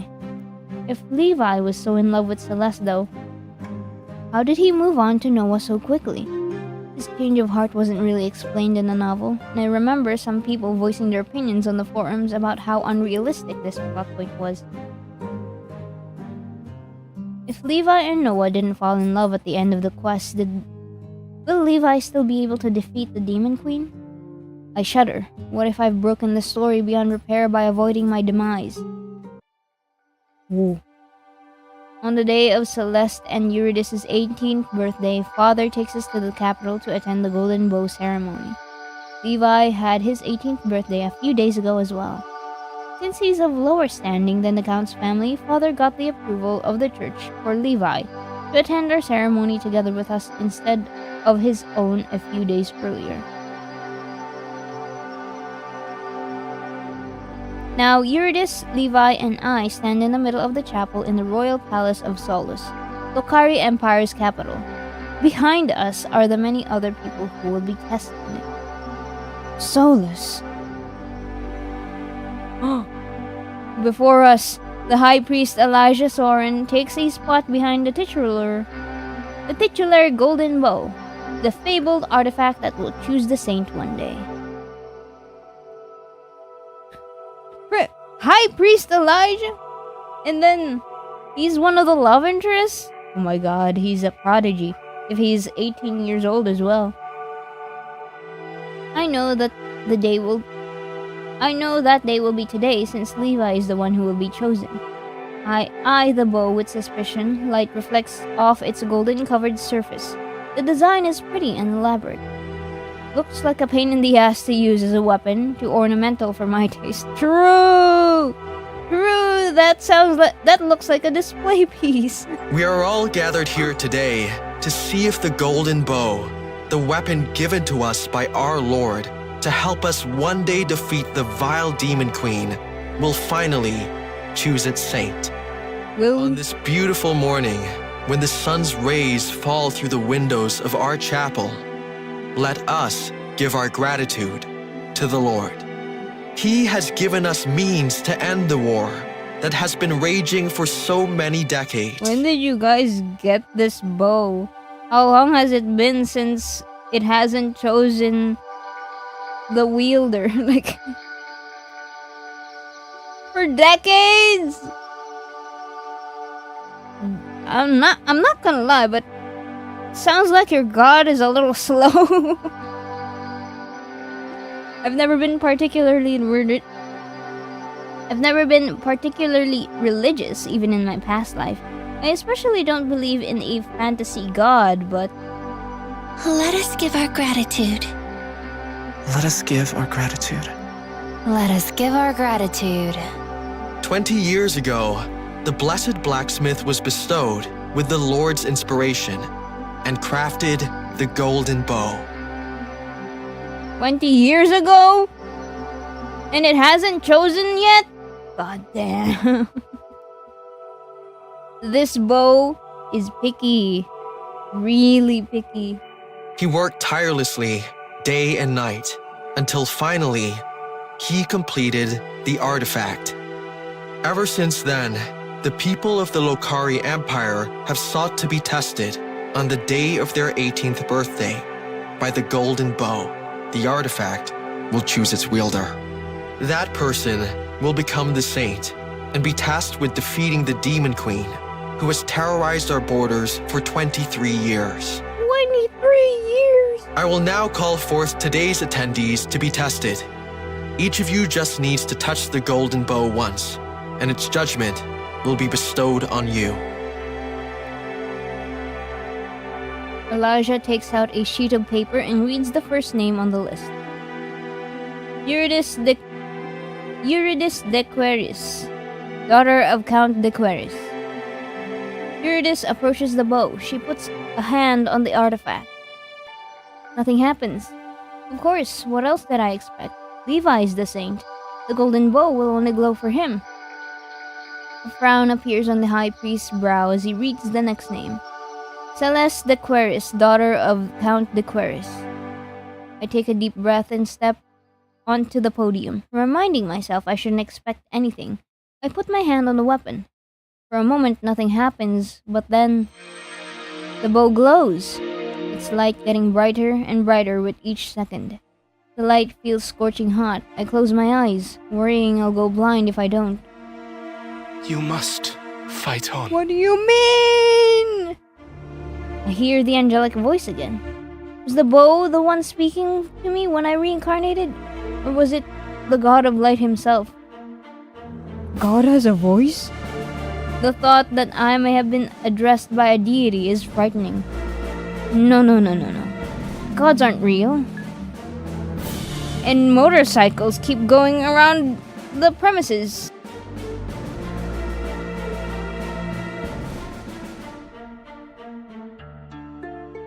Okay, the motorcycle's gone. Gods aren't real. You're not religious, Celine.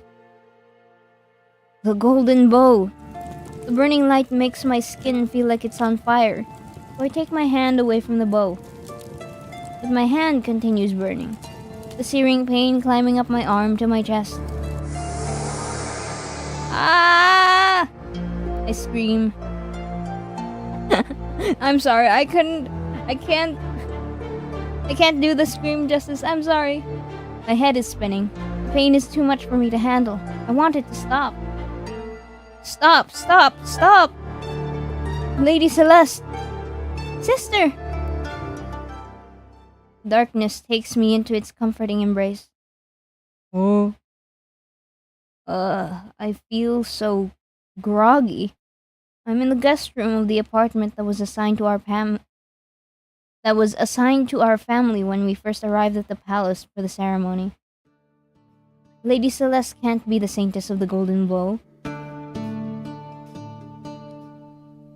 Lady Celeste... Okay, I can't speak anymore. Lady Celeste can't be the Saintess of the Golden Bow. The role is too dangerous for her. I turn my head to the left. Levi and Rear. See, I can't really talk. I can't talk today. Why is that? Why? Levi and Eurydice stand by the door. Neither of them take notice that I'm awake. Just imagining her going on the dangerous quest to defeat the Demon Queen makes me terrified for her life. We have to stop the Church and Empress from declaring her to be the Saintess. Levi, not for us to decide who the Saintess is. Neither is it the choice of the Church or the Empress. It's the God of Light who singled out Celeste to be the savior of our empire. This must be some kind of mistake. Levi, you're committing blasphemy here. You're going against God's wishes. No, not blasphemy. Celeste, hi! Welcome back! But Lady Celeste is... Look, I know you're worried for my sister. Please mind your words. If someone other than me hears your opinion about God's choice, we may get in trouble. So I really am the Saintess of the Golden Bow? I almost said Celeste. Yeah, we're playing as a character named Celeste. We play as the Saintess, Celeste. Levi and Eurydice turn to me. Eurydice runs up to the bed and takes my hand in hers. Celeste! You're awake! How are you feeling? Fine, I think. Just a bit tired. You really scared us in the chapel. You screamed like someone was tearing you apart.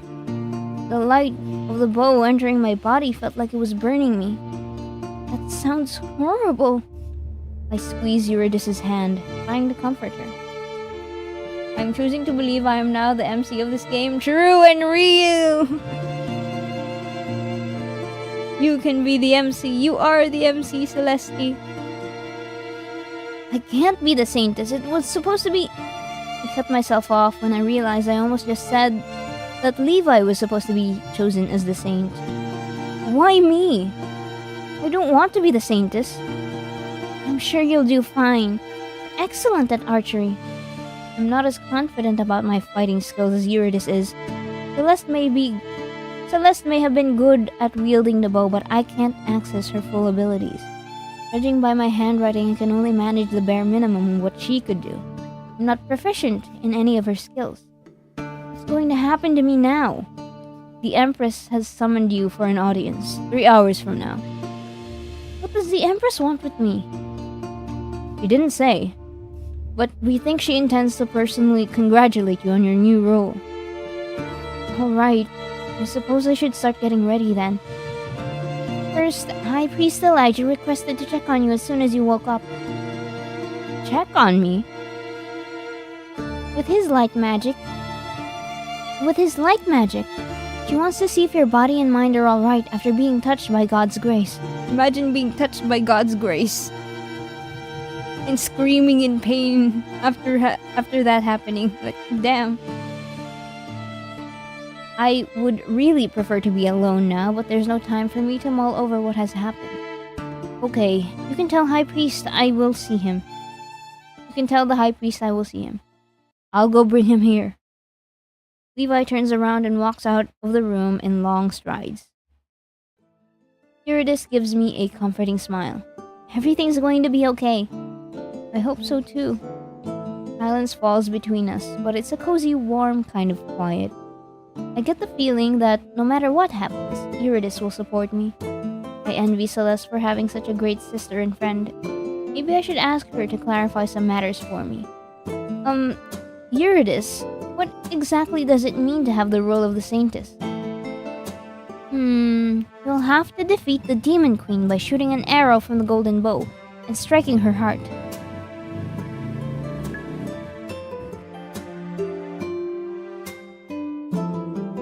Motorcycle went by. Apologies, chat. I don't really like Levi, or is it just that he has red hair? Red hair hater, man. Well, we haven't really gotten to know him that much yet, so let's see if we get some time to talk to him. To figure out if we like him or not. You're also expected to become a person people look up to. What do you mean? Someone who people believe will save them? Someone strong and reliable. I already think you're plenty strong and reliable. Now you just need to convince the people that you are. I see. There's also the matter of the Saintess needing to be a key player in the politics of the Empire. Though without the support of a faction, you won't be able to achieve much. A faction? Yes, the Empress rules the Lokari Empire, supported by the Emperor Consort. She has one son, the Crown Prince Noah. Then there are 3 factions in court, each one respectively led by a duke, a duchess, and a viscount. Do these factions have names? The warlike faction is led by Duke George. They want the Empress to increase support for the war efforts of the Empire.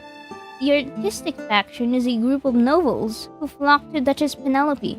They want the Empress to focus on supporting creative patronage and research, while diverting financial support from the war. The war against the Demon Queen? You're going to... How much of a...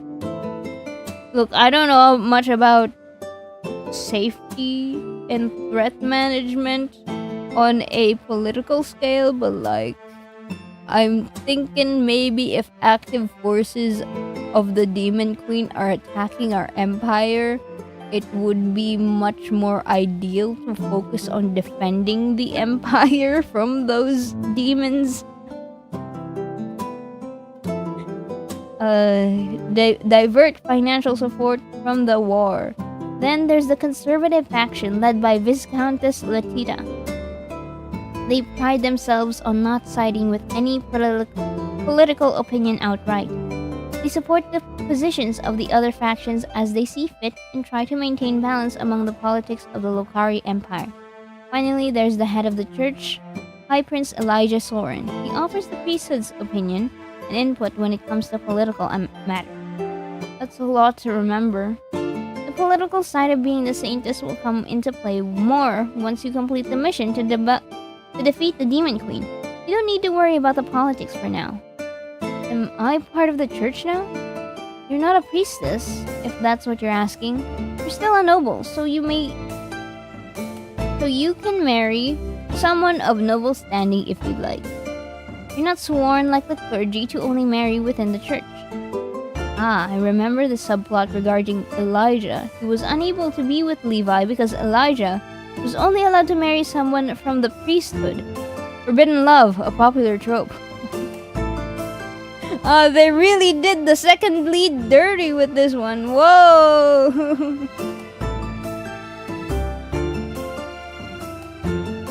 You gotta go meatball brawl the Demon Queen? Oh my god! Demon Queen! I challenge you to a meat brawl! And then I just spam salt.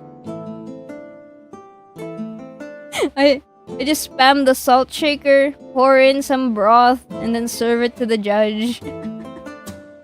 I get 10 points from everyone at the panel. It was an unusual plot point for a web novel to explore. A religious figure falling in love. Still, people had admired the author for bringing something different to the table, even though the main ship had remained Noah and Levi. Marriage. That feels so far away.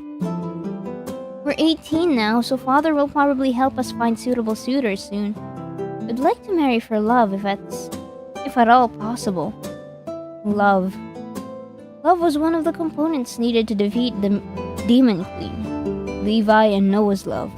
Would I have to fall in love with someone now that I was a Saintess? Do you have someone in mind for marriage? What? Maybe? You can tell me. I'm not going to tell anybody. Maybe another time. I'm not ready to admit it myself. Alright. You have any other questions for me? I'm happy to help. Demon Queen has a heart attack due to excessive sodium. That's how I defeat her! Ah! I knew it! The battle strategy is actually make her drink ocean water.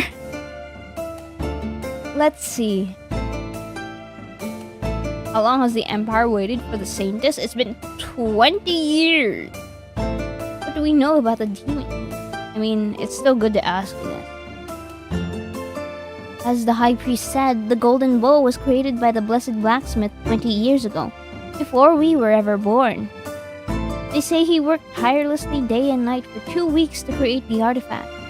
The design bestowed upon him by the God of Light himself. The Blessed Blacksmith said God told him in a dream that the golden bow will choose its saint when the time is right. Only the saint can wield the weapon and harness its power. What power does the golden bow have? Light-aligned magic, the kind that the priests wield. It is said that only an arrow shot from the artifact will be able to kill the Demon Queen. The usual fantasy world MacGuffin, then. For plot reasons, other weapons can't harm the ultimate boss. Right, makes sense. It doesn't. But Eurydice doesn't seem to be aware of how ridiculous it is that only one weapon wielded by one special person can kill the enemy that the Empire's been fighting against for decades. After the Golden Bow was created, the whole Lokari Empire and our allied kingdom of Durandal were tested to see if the saint was among them. The savior wasn't found. Later, it was decided that every person would get tested on their 18th birthday, as suggested by the Blessed Blacksmith. 20 years passed, but the saint still wasn't found. Until now. Just throw salt at the Demon Queen then? Boom, she's dead. Like a worm! Oh my god. Oh my god. Now we'll remember the Demon Queen is weak to saline. What do we know about the Demon Queen? Can you confirm that she's weak to salt? The people who have seen her say she looks like a beautiful woman. Except she has horns, a tail, and a third eye on her forehead. But she's far from human. She's cruel and dangerous. She kills humans without mercy. She commands an army of demons, vile monstrosities. You saw one? Was it as ugly as they say? The imp wasn't pretty, that's for sure.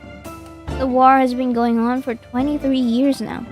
Over that time, 1/3 of Lokari Empire's lands to the east have been ravaged by war and infiltrated by the demons. They leave only ruins behind when they take over a town. Their fire is said to be ever burning. You'll have to travel east to defeat the Demon Queen. She's taken up residence in Cloudmound Castle. We're going to have to take the hero's journey. Is this free run? No! Beautiful woman, I would like to see the Demon Queen, please. Thank you very much. May I perhaps how do you say it? Romance the Demon Queen if possible when I meet her? Is that a possibility? Can she be reasoned with? Is she capable of communicating? It used to be the seat of Duke Cloud. I keep reading it as Cloudmint. Cloudmound. It's like a couple letters off.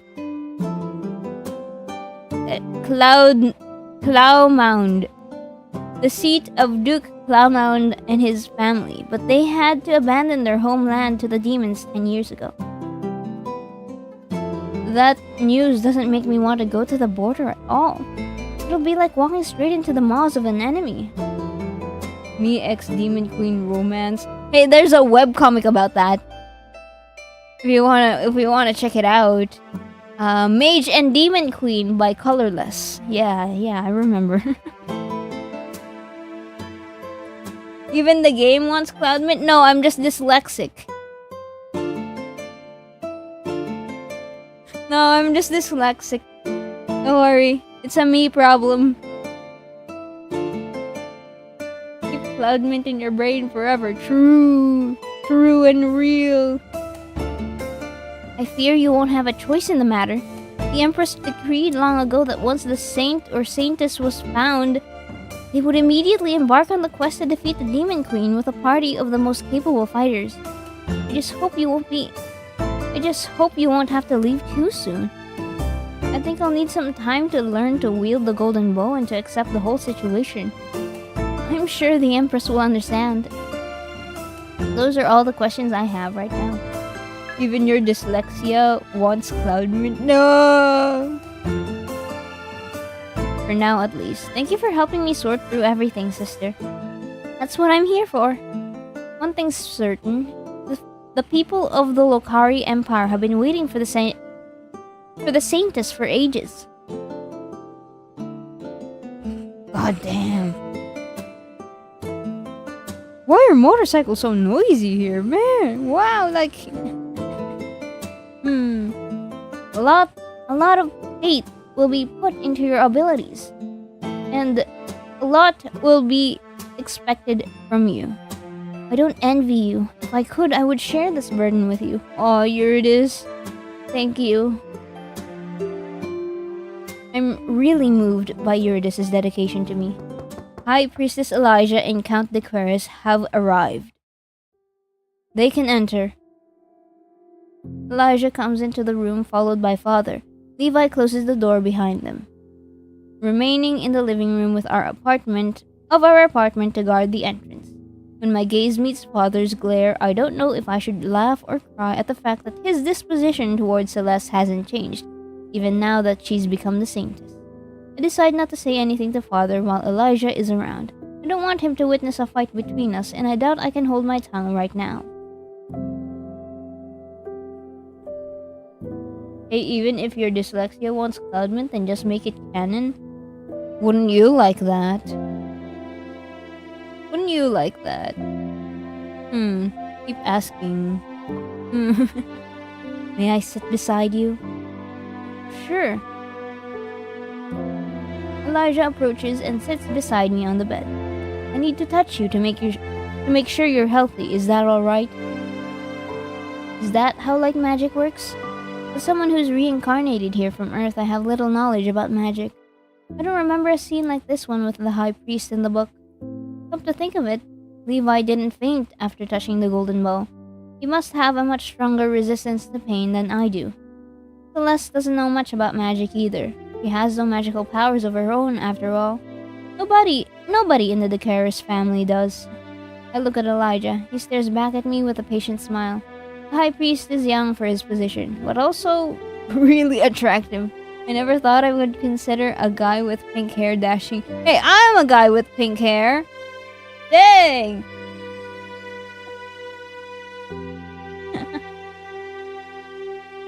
Does that apply to me too? Wow! I clear my throat, though I can do nothing to stop my cheeks from burning. Alright, go ahead. Whoa! Oh wait, that's how? Oh my god. Elijah surprises me by leaning his forehead against mine. Before I can protest, an aura of white surrounds his body. He's really working his magic on me. I close my eyes and focus on how his magic makes me feel. His touch is pleasant and warm. I become strangely comforted. Before I realize what I'm doing, I lean in closer towards him. Oh, Celeste. Dang. Elijah's nervous and surprised chuckle makes me snap out of the comforting embrace of his magic. Your response to light magic is rather strange. I'm sorry.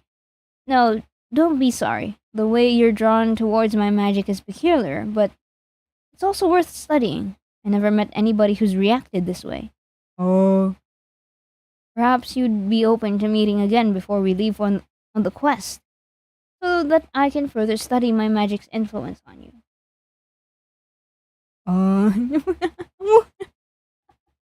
Sure, we can meet again for research purposes. I'm not sure I want to learn more about your magic. Dang. Whoa.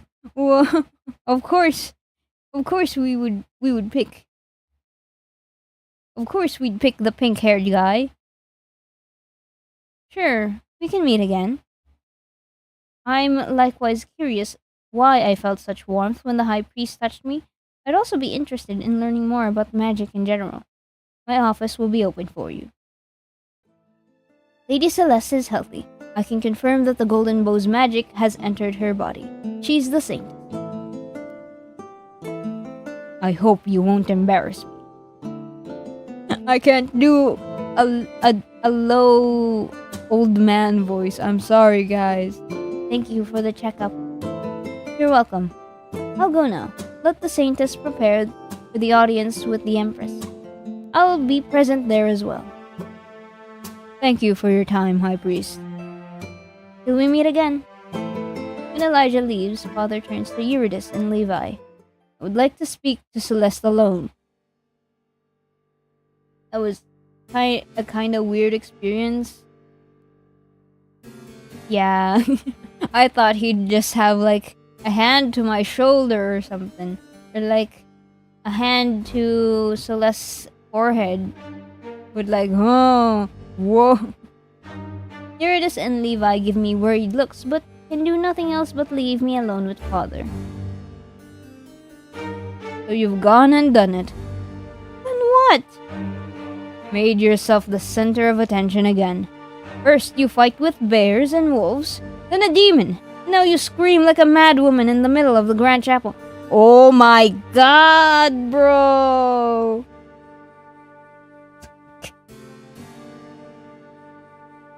Your daughter was in excruciating pain and then you just... Oh my god! Oh my god. Chat, can we kill this guy? Can we inherit all his wealth? And kill this guy? Come on. No way he just said that. You wanna be the center of attention again. You scream in the middle of the Grand Chapel. Why? Because suddenly magic is flowing all throughout her body and it's in excruciating pain. Oh my god, he does not have... He lacks empathy. Salt him. Mods, salt the guy. And when you wake up, the High Priest confirms you're the Saintess? How could you possibly carry such an important role?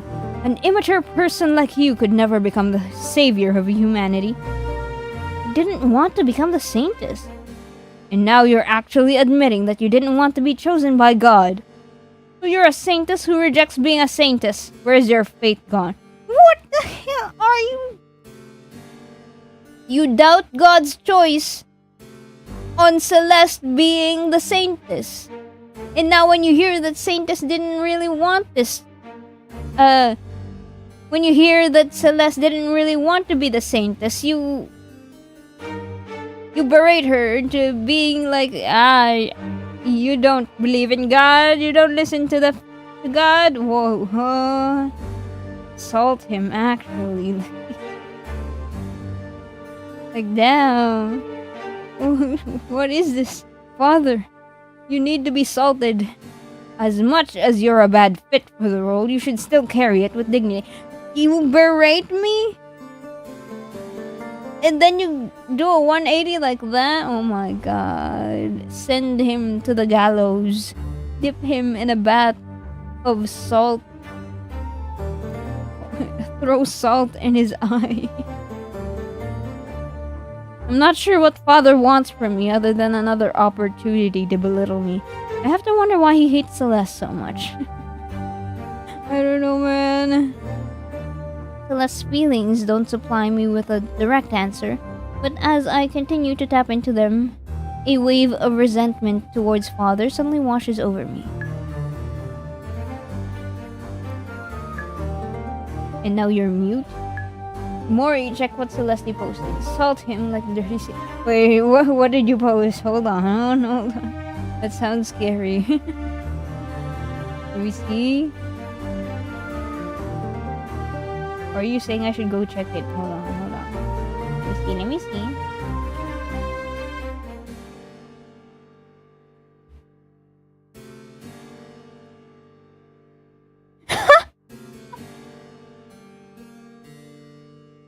No way!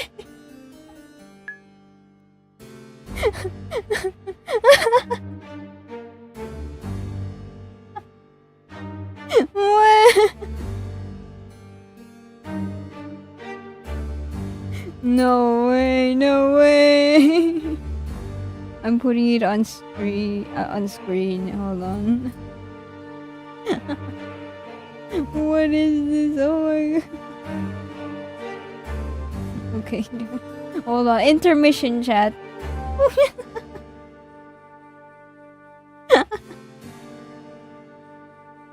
Oh my god, not only is it effective against old people, it's also effective against the Demon Queen. Whoa!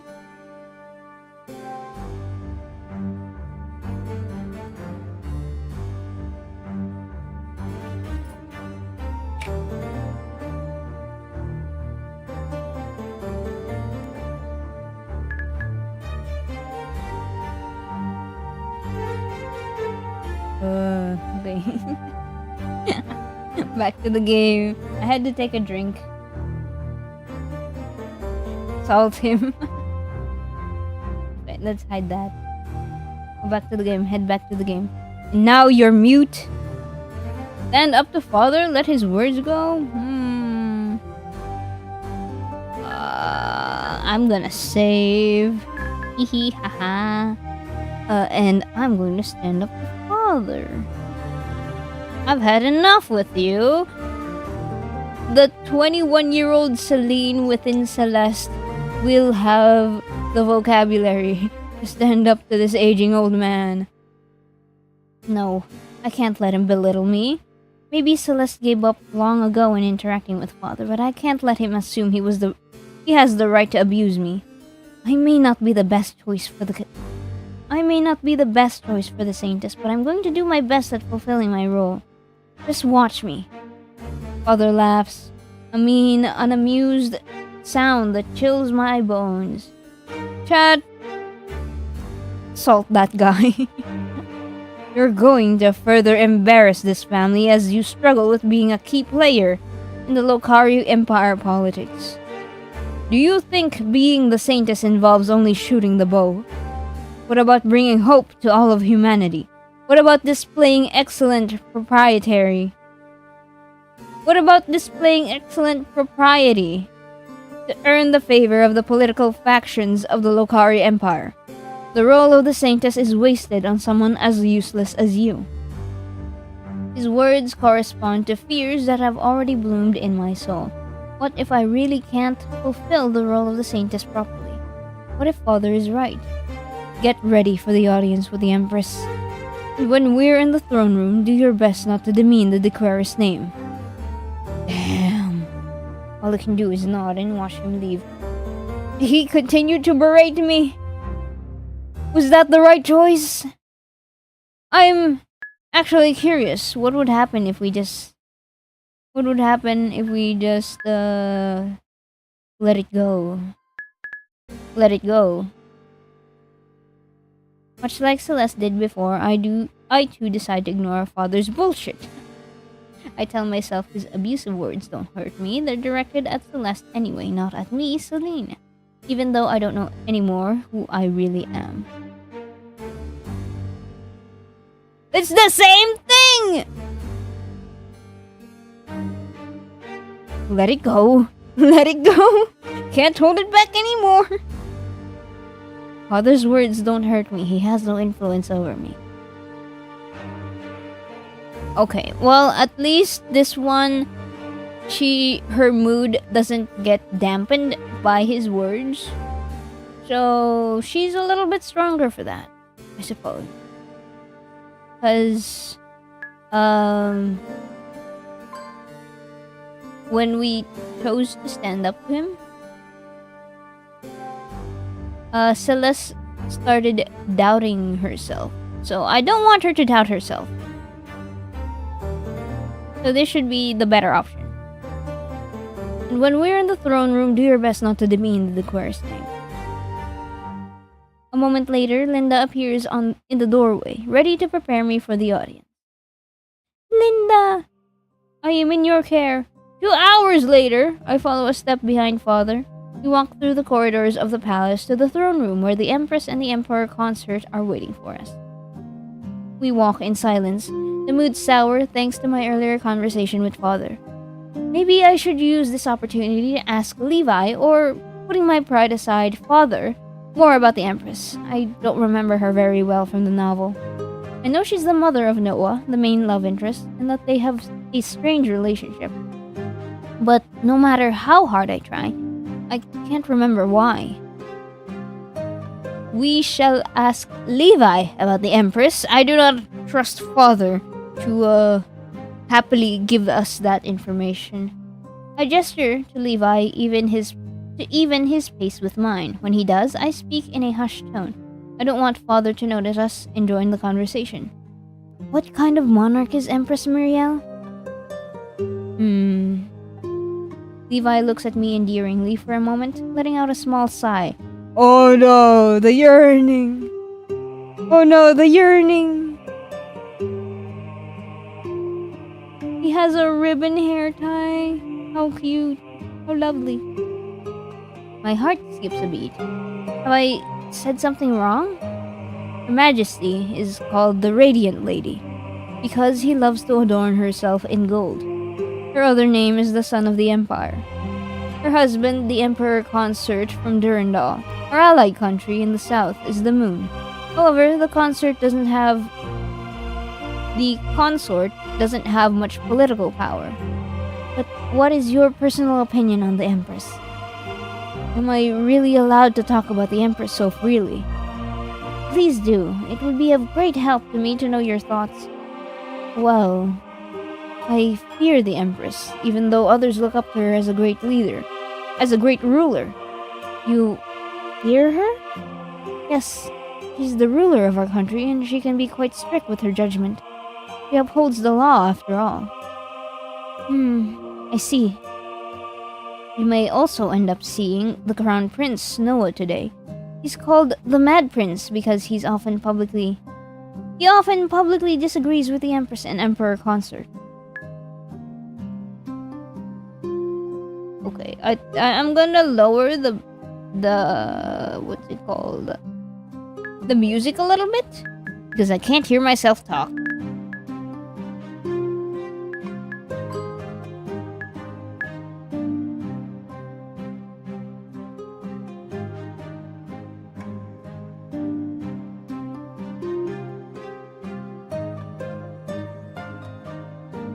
That should be enough, right? Okay. I heard he's quite unruly and opinionated. Seems like an interesting person. You could say that. I stopped walking when I realized father has stopped as well. I looked past him to see High Priest Elijah waiting for us in front of a huge set of double doors. High Priest Elijah. Hello again, Saintess, Count de Queris. Are you ready to enter?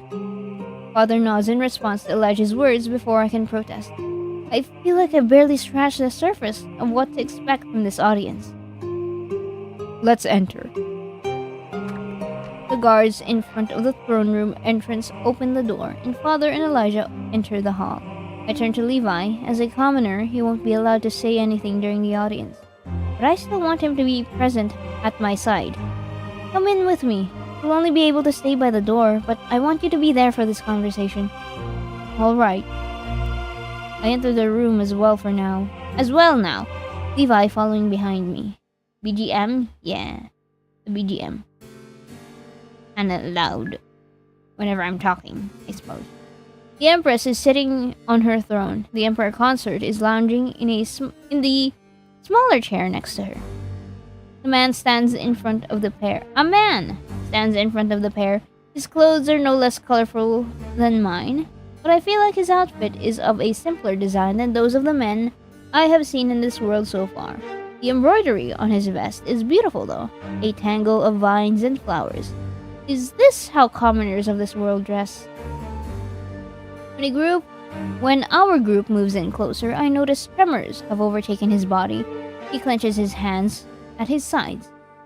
Your Majesty, I beg of you, please help me. The Empress's smile freezes the blood in my veins. He stares at the man with such contempt, and I quickly realize what kind of ruler I'm really up against.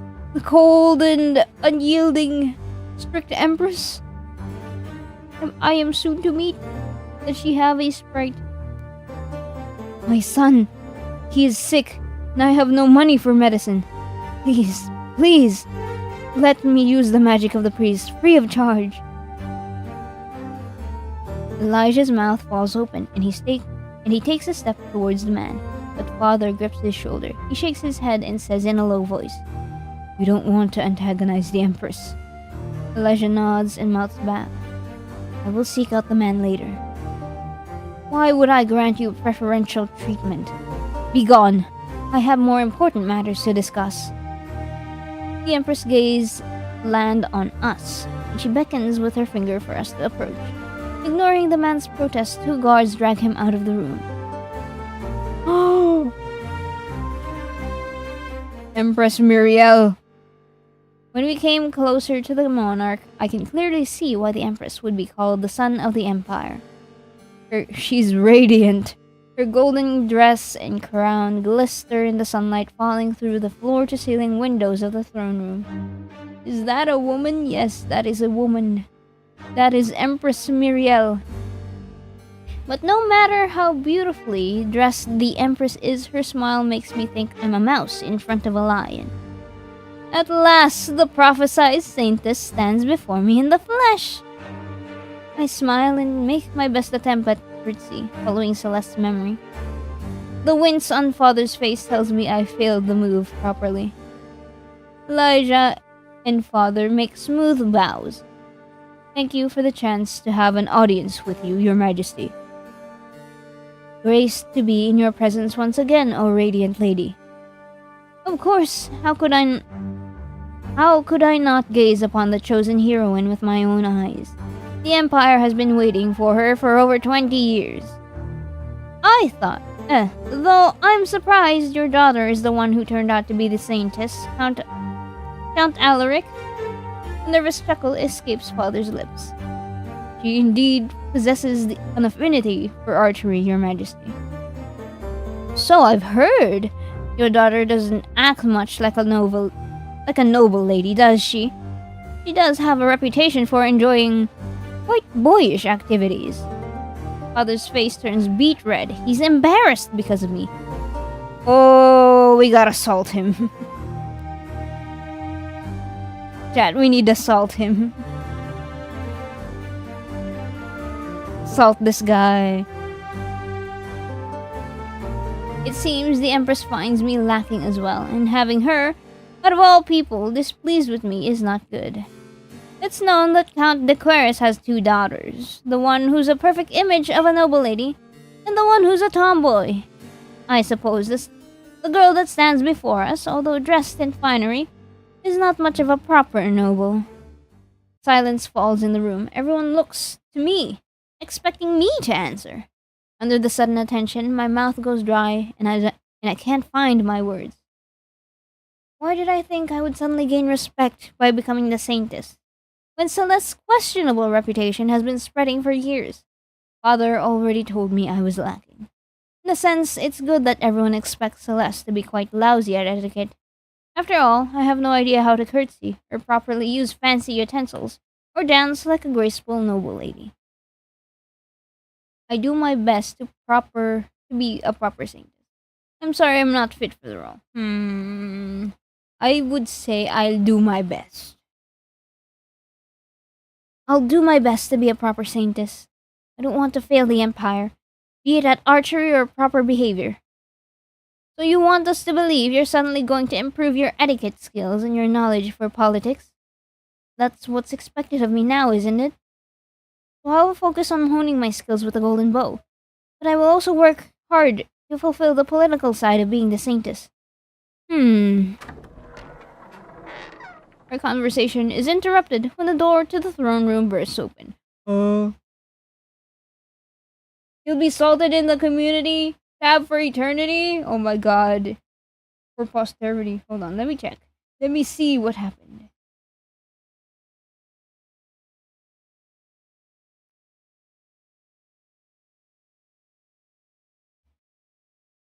Sorry. Sorry. We got interrupted in the game, but I would like to check out this interruption. How did you guys salt him? No. Oh,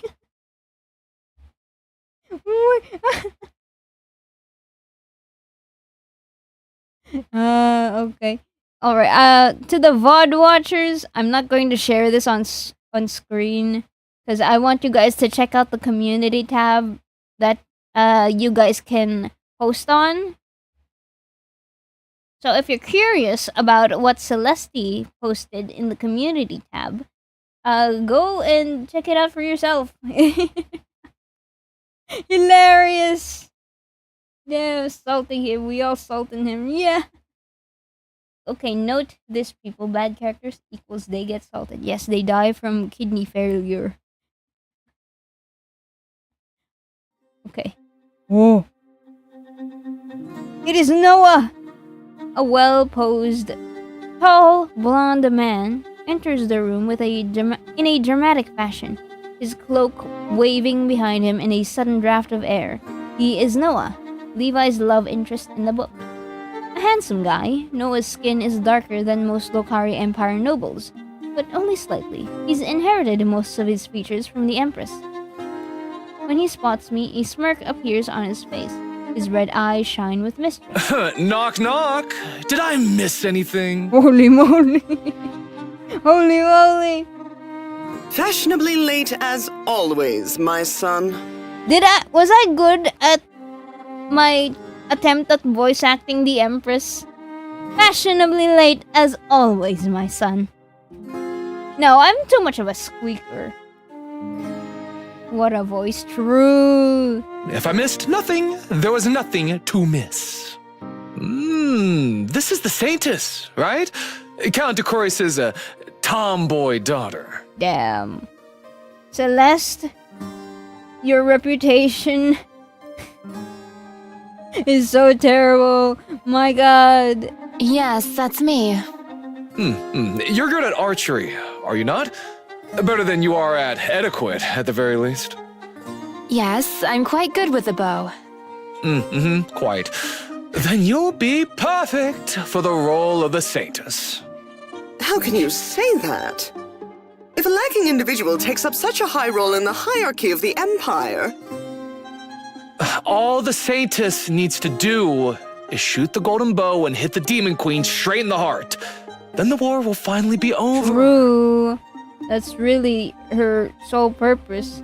Everything else that involves politics sounds a lot like fluff. Her role is kind of useless after that. So let her live like a normal life. Come on, guys. Being the chosen one should not extend beyond the thing that you have to do to achieve peace. Are you good with a bow? Good, you got the job. True! Thank you for the head pat, Safor. He sounds like a bakla.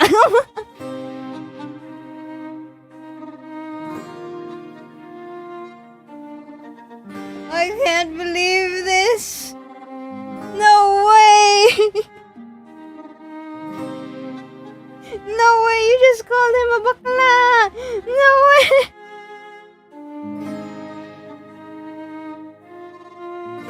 No, it's the quality of it is very pompous. So I do understand how it kind of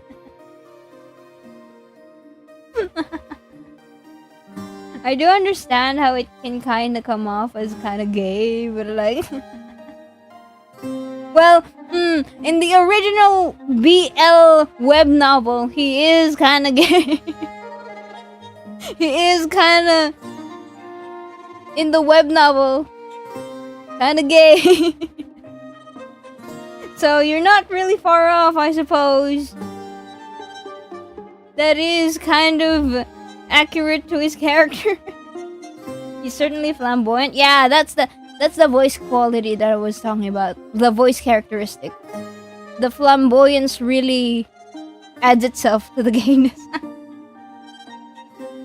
No, but we're here to romance him. We're the one romancing him now. Is that not what you want, Mother? I want peace more than anything else. I feel like there's more to this statement than I can decipher with my incomplete knowledge about Lokari Empire politics. I've never paid attention to that aspect of the book when I was reading. Too excited about the romance and adventure parts. Ah yes, the Fujoshi tunnel vision. No, I don't care about the politics in this thing.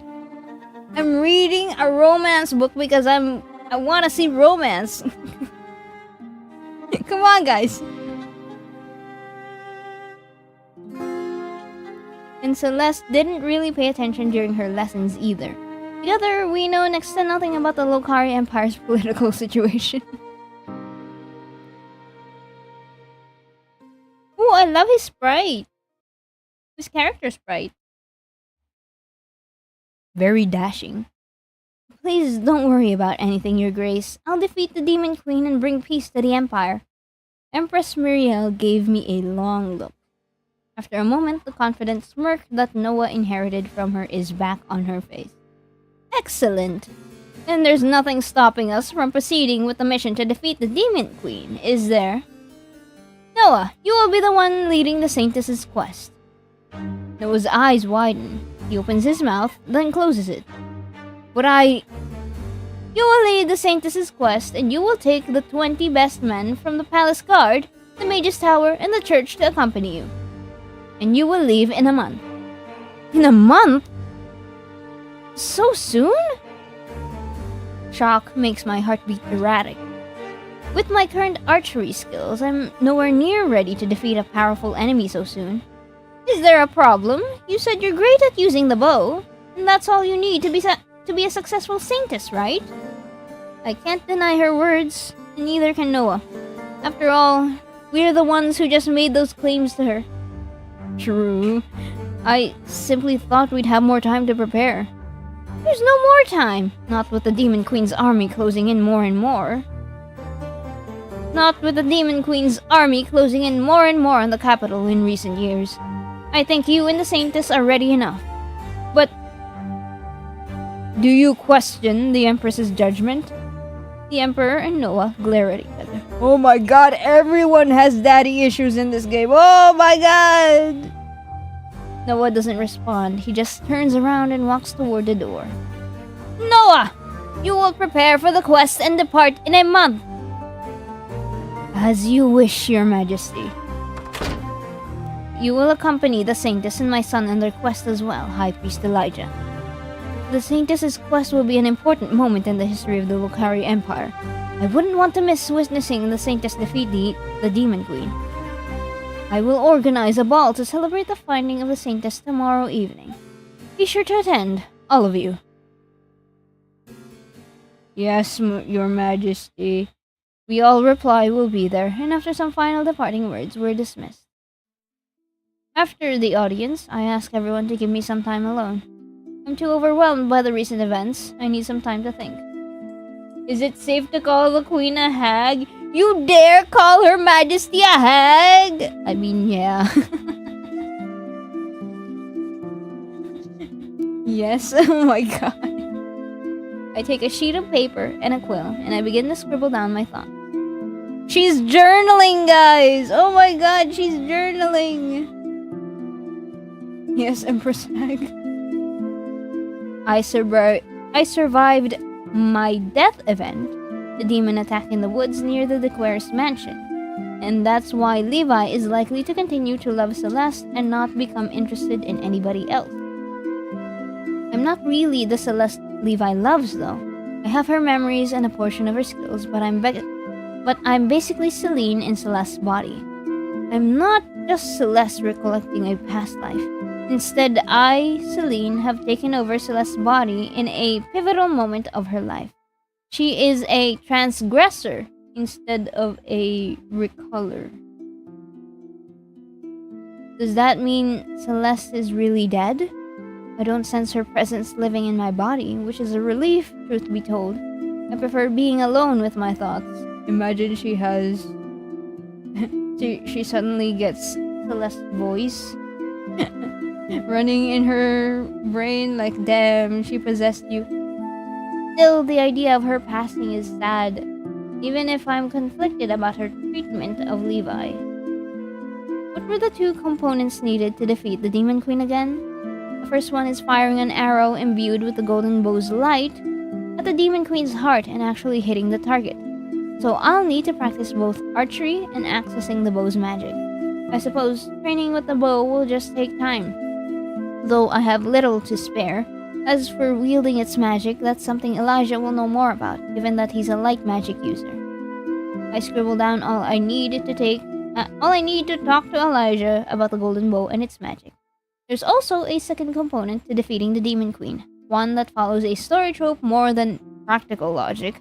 Noah and Levi's love makes the magic of the golden bow stronger.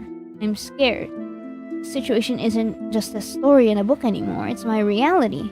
Levi, Elijah, Noah, Eurydice, Father, the Empress, they're all real people. We aren't acting according to script either. The plot of the book has changed. It's a real world now, with unpredictable consequences. And I'm at the center of this new story. Levi dies at the end of the book, despite defeating the Demon Queen. Despite Noah's love for him. Will I die again too? If I have to fall in love with someone, who should it be? Levi, who blindly adores his lady? Noah, who has been burdened with leading the mission to defeat the Demon Queen? Elijah, who is a priest and can't marry anyone unless they're part of the church? Or should I pick someone else entirely? The MC's names are just mine him with one letter changed. The next evening, Linda gets me all dolled up for the grand ball the Empress is throwing in my name. At the ball, I find myself sitting at the table, staring at silverware I have no idea how to properly use. Celeste's memories aren't helping me much. She didn't pay attention to her etiquette classes. The servant puts a salad in front of me and I pick up one of the forks. Oh my god! Can you recognize the salad forks? Oh no, there's an offended gasp from my left. I look at the noble lady sitting next to me.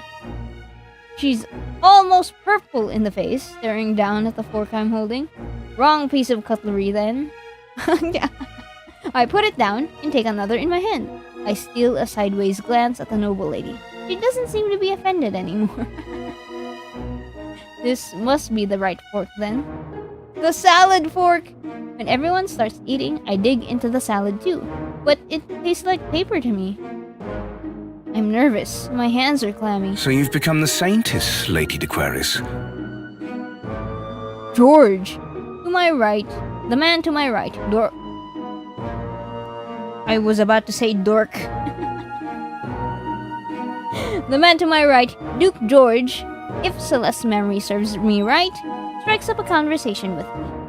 He's a young duke and a powerful player in the battlefield of the Lokari Empire's politics.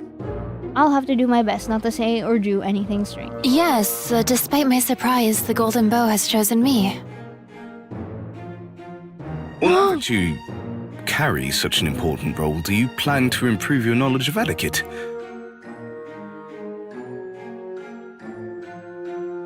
Is he also romanceable? Oh my god, he has a CG! George is the only one that impressed me. And I was about to call him a dork. He points at my salad. Oh come on, what am I doing wrong this time? Is that avocado? Oh my god. I love avocado! I'm getting distracted. Let me see the spread first. We got roast chicken, ham, grapes, apples, just uncut pears. Okay. Bite into it. Eto pear. And then salad. This is the appetizers, I suppose. And then appetizer, then there's a roast chicken. No. Okay. The Duke smiles, but his expression isn't unkind. You have no idea what you're doing wrong, do you? Wait, that's a really cute voice acting. Oh my gosh. Don't forget to eat the roses too. No! I don't. May I? extends his hand to me, and when I don't protest, he touches my hand gently to modify the way I'm holding the fork. Oh, come on, George. You're spoiling the fun. Penelope! Oh, he's British. I lost interest. I can't believe it. The lady to my left has a cruel smile on her face. Shoot. I really was eating the salad wrong after all. My cheeks heat up from embarrassment, and suddenly I find it hard to breathe. Now that I'm the Saintess, I will be watched closely. The nobles are all going to be laughing for weeks about the way I ate the stupid salad. I just know it. Excuse me. There's a tightness in my chest which makes it hard for me to breathe. My heart is beating so quickly I can't be here anymore. I have to get some fresh air. Are you okay? Duke George calls after me, but I walk quickly to the terrace. Once I'm away from the throne room, I run to the gardens. I stop only when I reach a small pond. Here, I put my arms around my frame, trying to control my breathing. Breathe, Celine. In and out. In and out. In and out. Don't cry. Don't cry. You'll ruin the makeup Linda spent hours putting on you to make you look like a real noble lady. George only impressed me for 1 minute. Damn. Didn't think I would run into you here. I turn around when I hear the voice. It's Noah. He's drawn his sword, and his usual mocking demeanor is not present. He's completely serious when he suddenly puts his sword against my throat. My heart beats so loudly that it feels like it could jump out of my chest. This time, from fear. Does Noah want to kill me? I wish I could just kill you and be done with it. You got your question answered, Celeste. He does, but why? Suddenly I remember the scene. I fangirled over it when I was reading the novel. This is the scene where Noah puts his sword to Levi's throat. It's overly dramatic, and most of the readers of the novel interpret it as a romantic interaction. But now I think this setup is just ridiculous. I could take a step back at any time from the coldness of steel, and my neck would be safe. I give Noah a long stare. He's looking at me seriously, as if he's really pondering if he should harm me. I don't believe he actually will. I will entertain his antics for a while longer, just to see what he has to say to me. I want to know how much the scene changes with me here instead of Levi. Why do you want me dead? Because you're the reason I have to go on the mission to kill the Demon Queen. And so soon. If anybody less capable than you had been chosen as the Saintess, Mother wouldn't have told us to leave within a mere month. I'm glad he thinks so highly of my archery skills. Especially considering how little the nobles think of my etiquette skills. But he's wrong. I may not be as great at archery as you think. That fact would change nothing at this point. Mother is now convinced you can defeat the fiend. This is a suicide mission. None of us will come back from the quest. Even though I remember this line from the book, my eyes widen. You can't Fujo out in this scene anymore, Celeste. Celine, you can't Fujo out from this anymore. How do you know we won't return? His words almost feel oddly like foreshadowing for what happens in the book. Noah seems to seriously believe what he's saying. 20 people going deep into demon-ravaged lands to enter the Demon Queen's castle and kill her. What could possibly go wrong? Oh, that's really good voice acting. I love that. He's really convinced we're going to die on this quest. I can see the desperation in his eyes. Can't you convince your mother to postpone the day we leave or to increase the amount of people we can bring with us? I've already tried. She doesn't want to listen. It's almost if she wants to set us up for failure. Oh.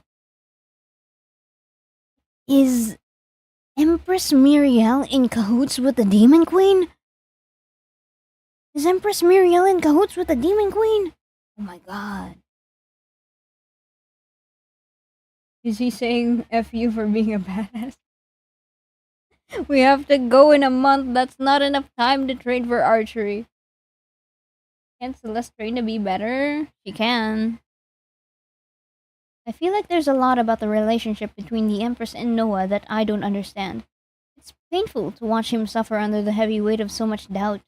Look, I'm afraid of the mission too. But I don't want to give up. I won't just roll over and die. I'll keep fighting until the very end. I love Celeste's voice actress as well. No matter how the mission ends, I want to be sure I've done everything I can to fulfill my role properly. Oh. Huh. You think giving your best is going to be enough to defeat the Demon Queen? Are you not afraid of death? I am very afraid. But what else am I supposed to do? What would people think if I hid in the countryside in my father's mansion? The citizens of the Lokari Empire have waited 2 decades for the Saintess. I may not fully believe in myself, but I can't simply give up. We have a month until we leave. I'll spend the time improving myself. What if the Demon Queen is a young woman? The Demon Queen is a beautiful woman, they say. So we'll see. We'll see if we can romance her. You're the crown prince. You should lead by example as well. You're right. I can't just give up. I must also see the mission through till the end. Are you feeling better now? I'm sure you'll do great on the quest. How about we don't make him think about the quest for a bit? Because obviously it's kind of a touchy subject for him. Are you feeling better now? Oh, that was the right choice! Yippee! Does that mean you're feeling better now? Are you not considering killing me anymore? You gave me quite the speech, and I wasn't really serious about killing you in the first place. Are you sure? Why did you have to be so dramatic about the situation? Dramatic is practically my middle name. They call me the Mad Prince, remember? But to answer your question, I don't want you to die, and I myself want to live too. I'm glad. Don't die, Your Highness. Aw. I mean, that should be a given, but like, aw. Just Noah is fine. We're teammates now, I suppose. I like the sound of that. I'll continue trying to get Mother to delay the deadline for us to leave. I would appreciate more time to train. Right.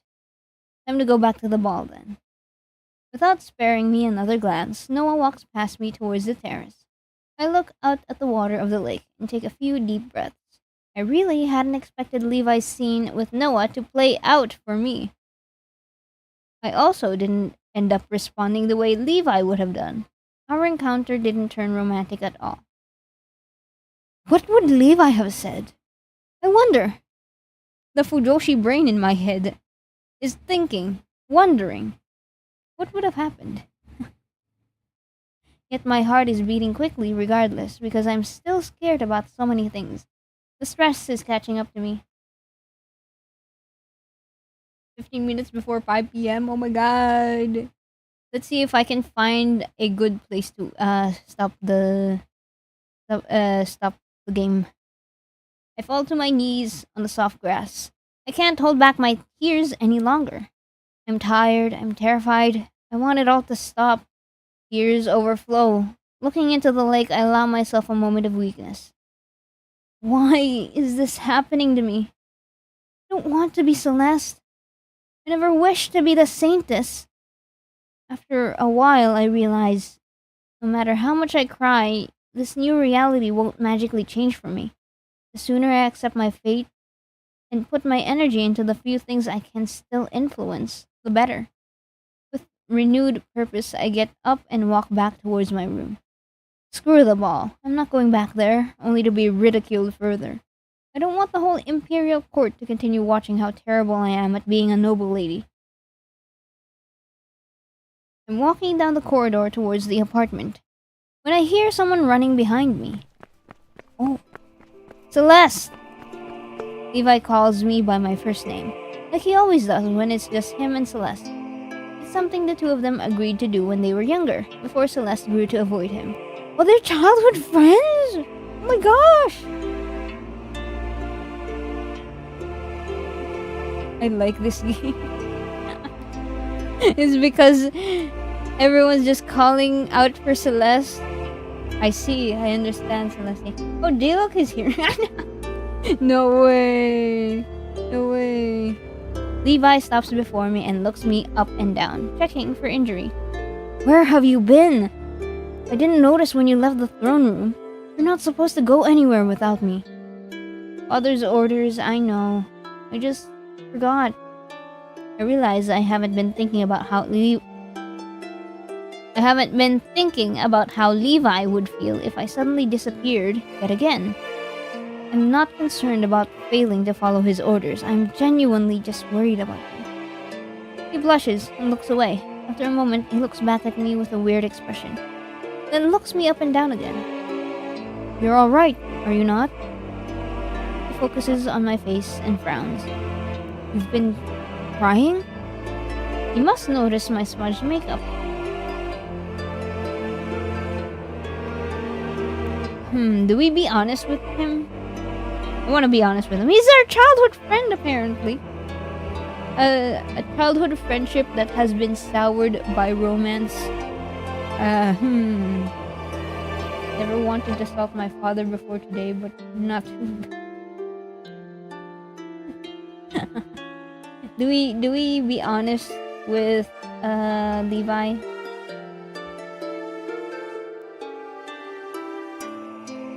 I hope I actually see actual hot men when you continue. What? Do you mean none of the men you've seen so far are impressive? God damn, you're hard to please. One? Yeah, let's be. They're still. At the end of the day, they were friends. They were childhood friends, and a romance. A one-sided romance shouldn't be something to tear a friendship apart. However, it is kind of hard for Celeste because she is aware of Levi's feelings. And it makes her avoid him. She hasn't confessed to her so that she could reject him and so that he can like have proper closure for that. But like, damn, this is messy. This is messy. It was, but I feel better now. Levi's affection up. What made you cry? When I see the sincere worry in Levi's face, I want to tell him the truth. I'm just overwhelmed by suddenly becoming the Saintess.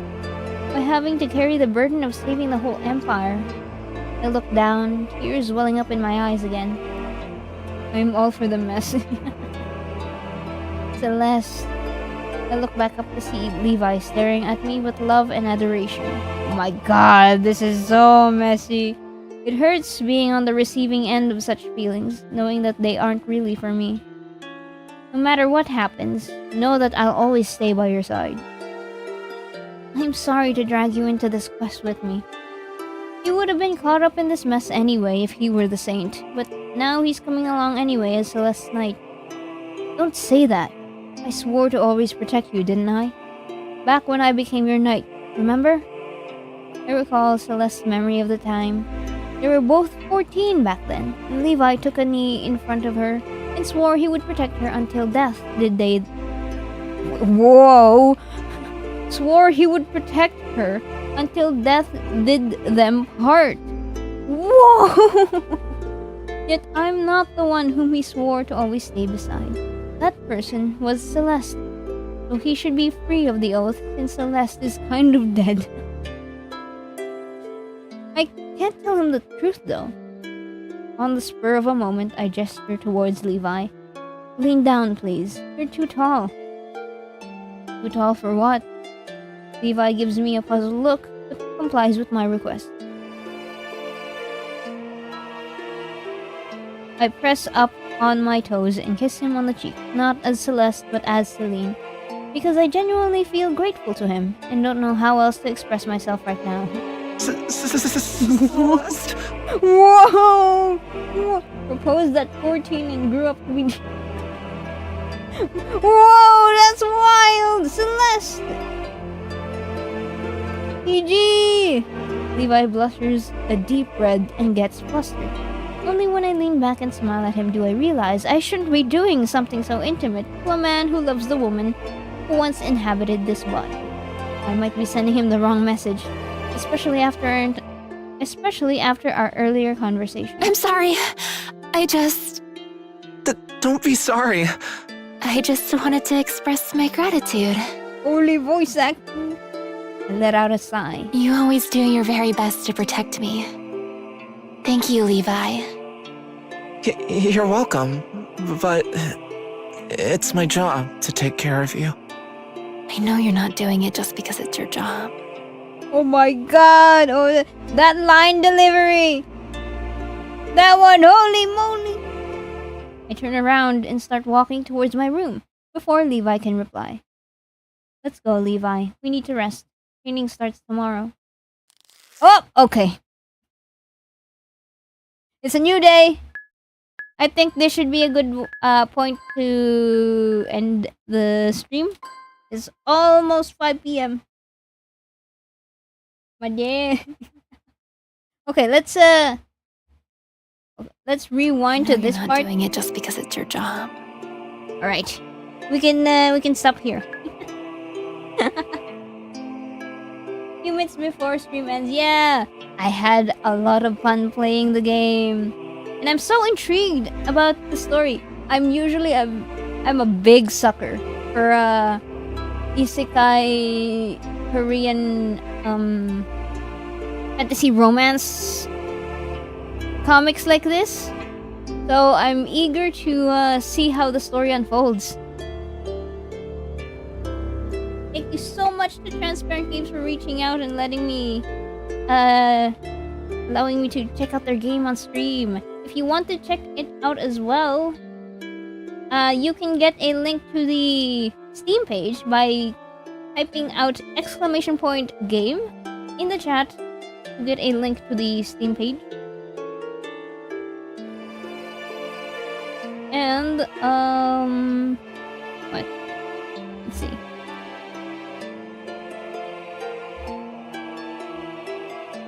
Tomorrow, we will be playing another manhwa-inspired Otome game called Fate's Masquerade.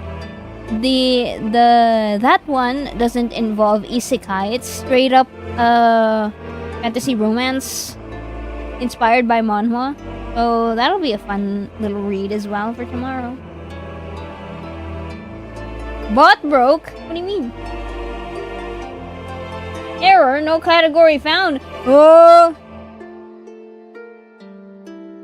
The bot broke! Wait, no way. Wait, no way. Oh, it's because it doesn't... Oh my god. Hold on. Pause! Don't spam the command.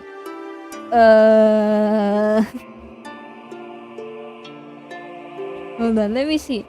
I think it's because it's on YouTube. I checked the command. I tried to run it. I tried to run it on Twitch instead. And it was running properly. But like...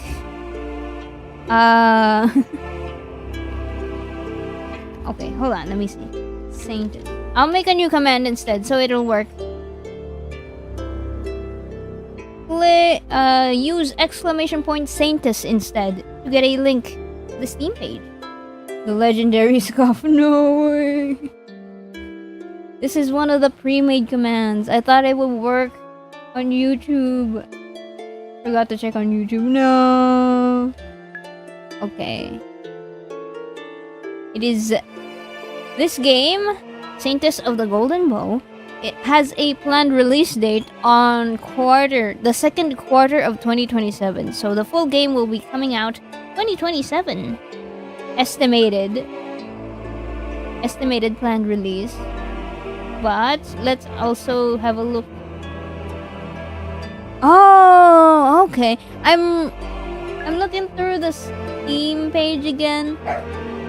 George is a DLC route. You can't actually romance him in the base game. Oh my god.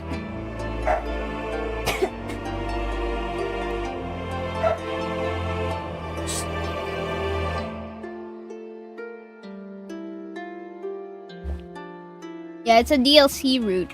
So he's like, you gotta pay. You gotta pay to romance me. I'm sure it'll be very affordable. But yeah, I'm really impressed with the voice acting quality for this. And I'm looking forward to playing a little bit more of the demo when I have the time. Because I want to complete it. I think there's at least about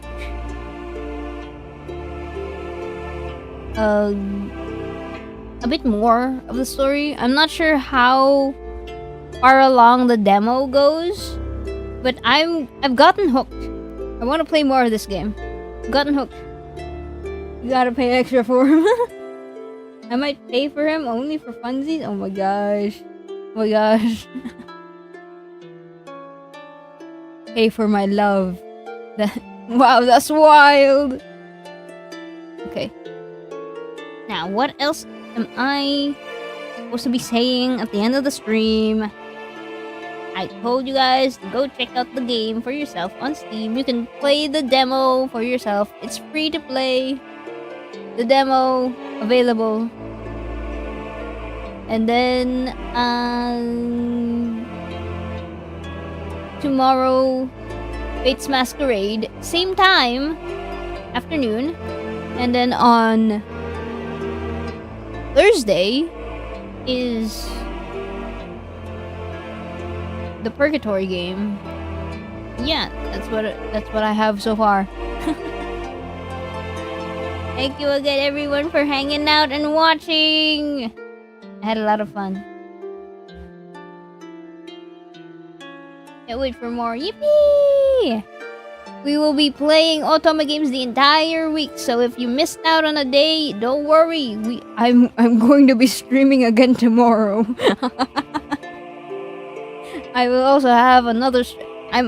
This is a rare thing, but I'm going to have a stream on Saturday. Like, I never do that because I'm usually very busy on the weekend. But like, I made the time to do a Saturday stream because there's a game that I really want to play.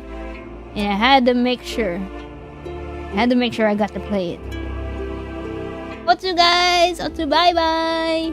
If you want to check out the rest of the scheduled games that I'll be playing for the Otome Games Festival, I have the schedule in the community tab that you can check out. All the dates and times are available there. And I will be setting up the rest of the waiting rooms. I had to set up the waiting rooms around like midnight yesterday because I was just struggling to like get stuff done. Did you guys know there was like a power outage in my area? So I lost like 2 hours of time. Whoa. Wait. Oh my god. I still had my YouTube, my browser audio running. Oh my god. Okay. I'm actually going to go now. Bye for real, guys. Bye.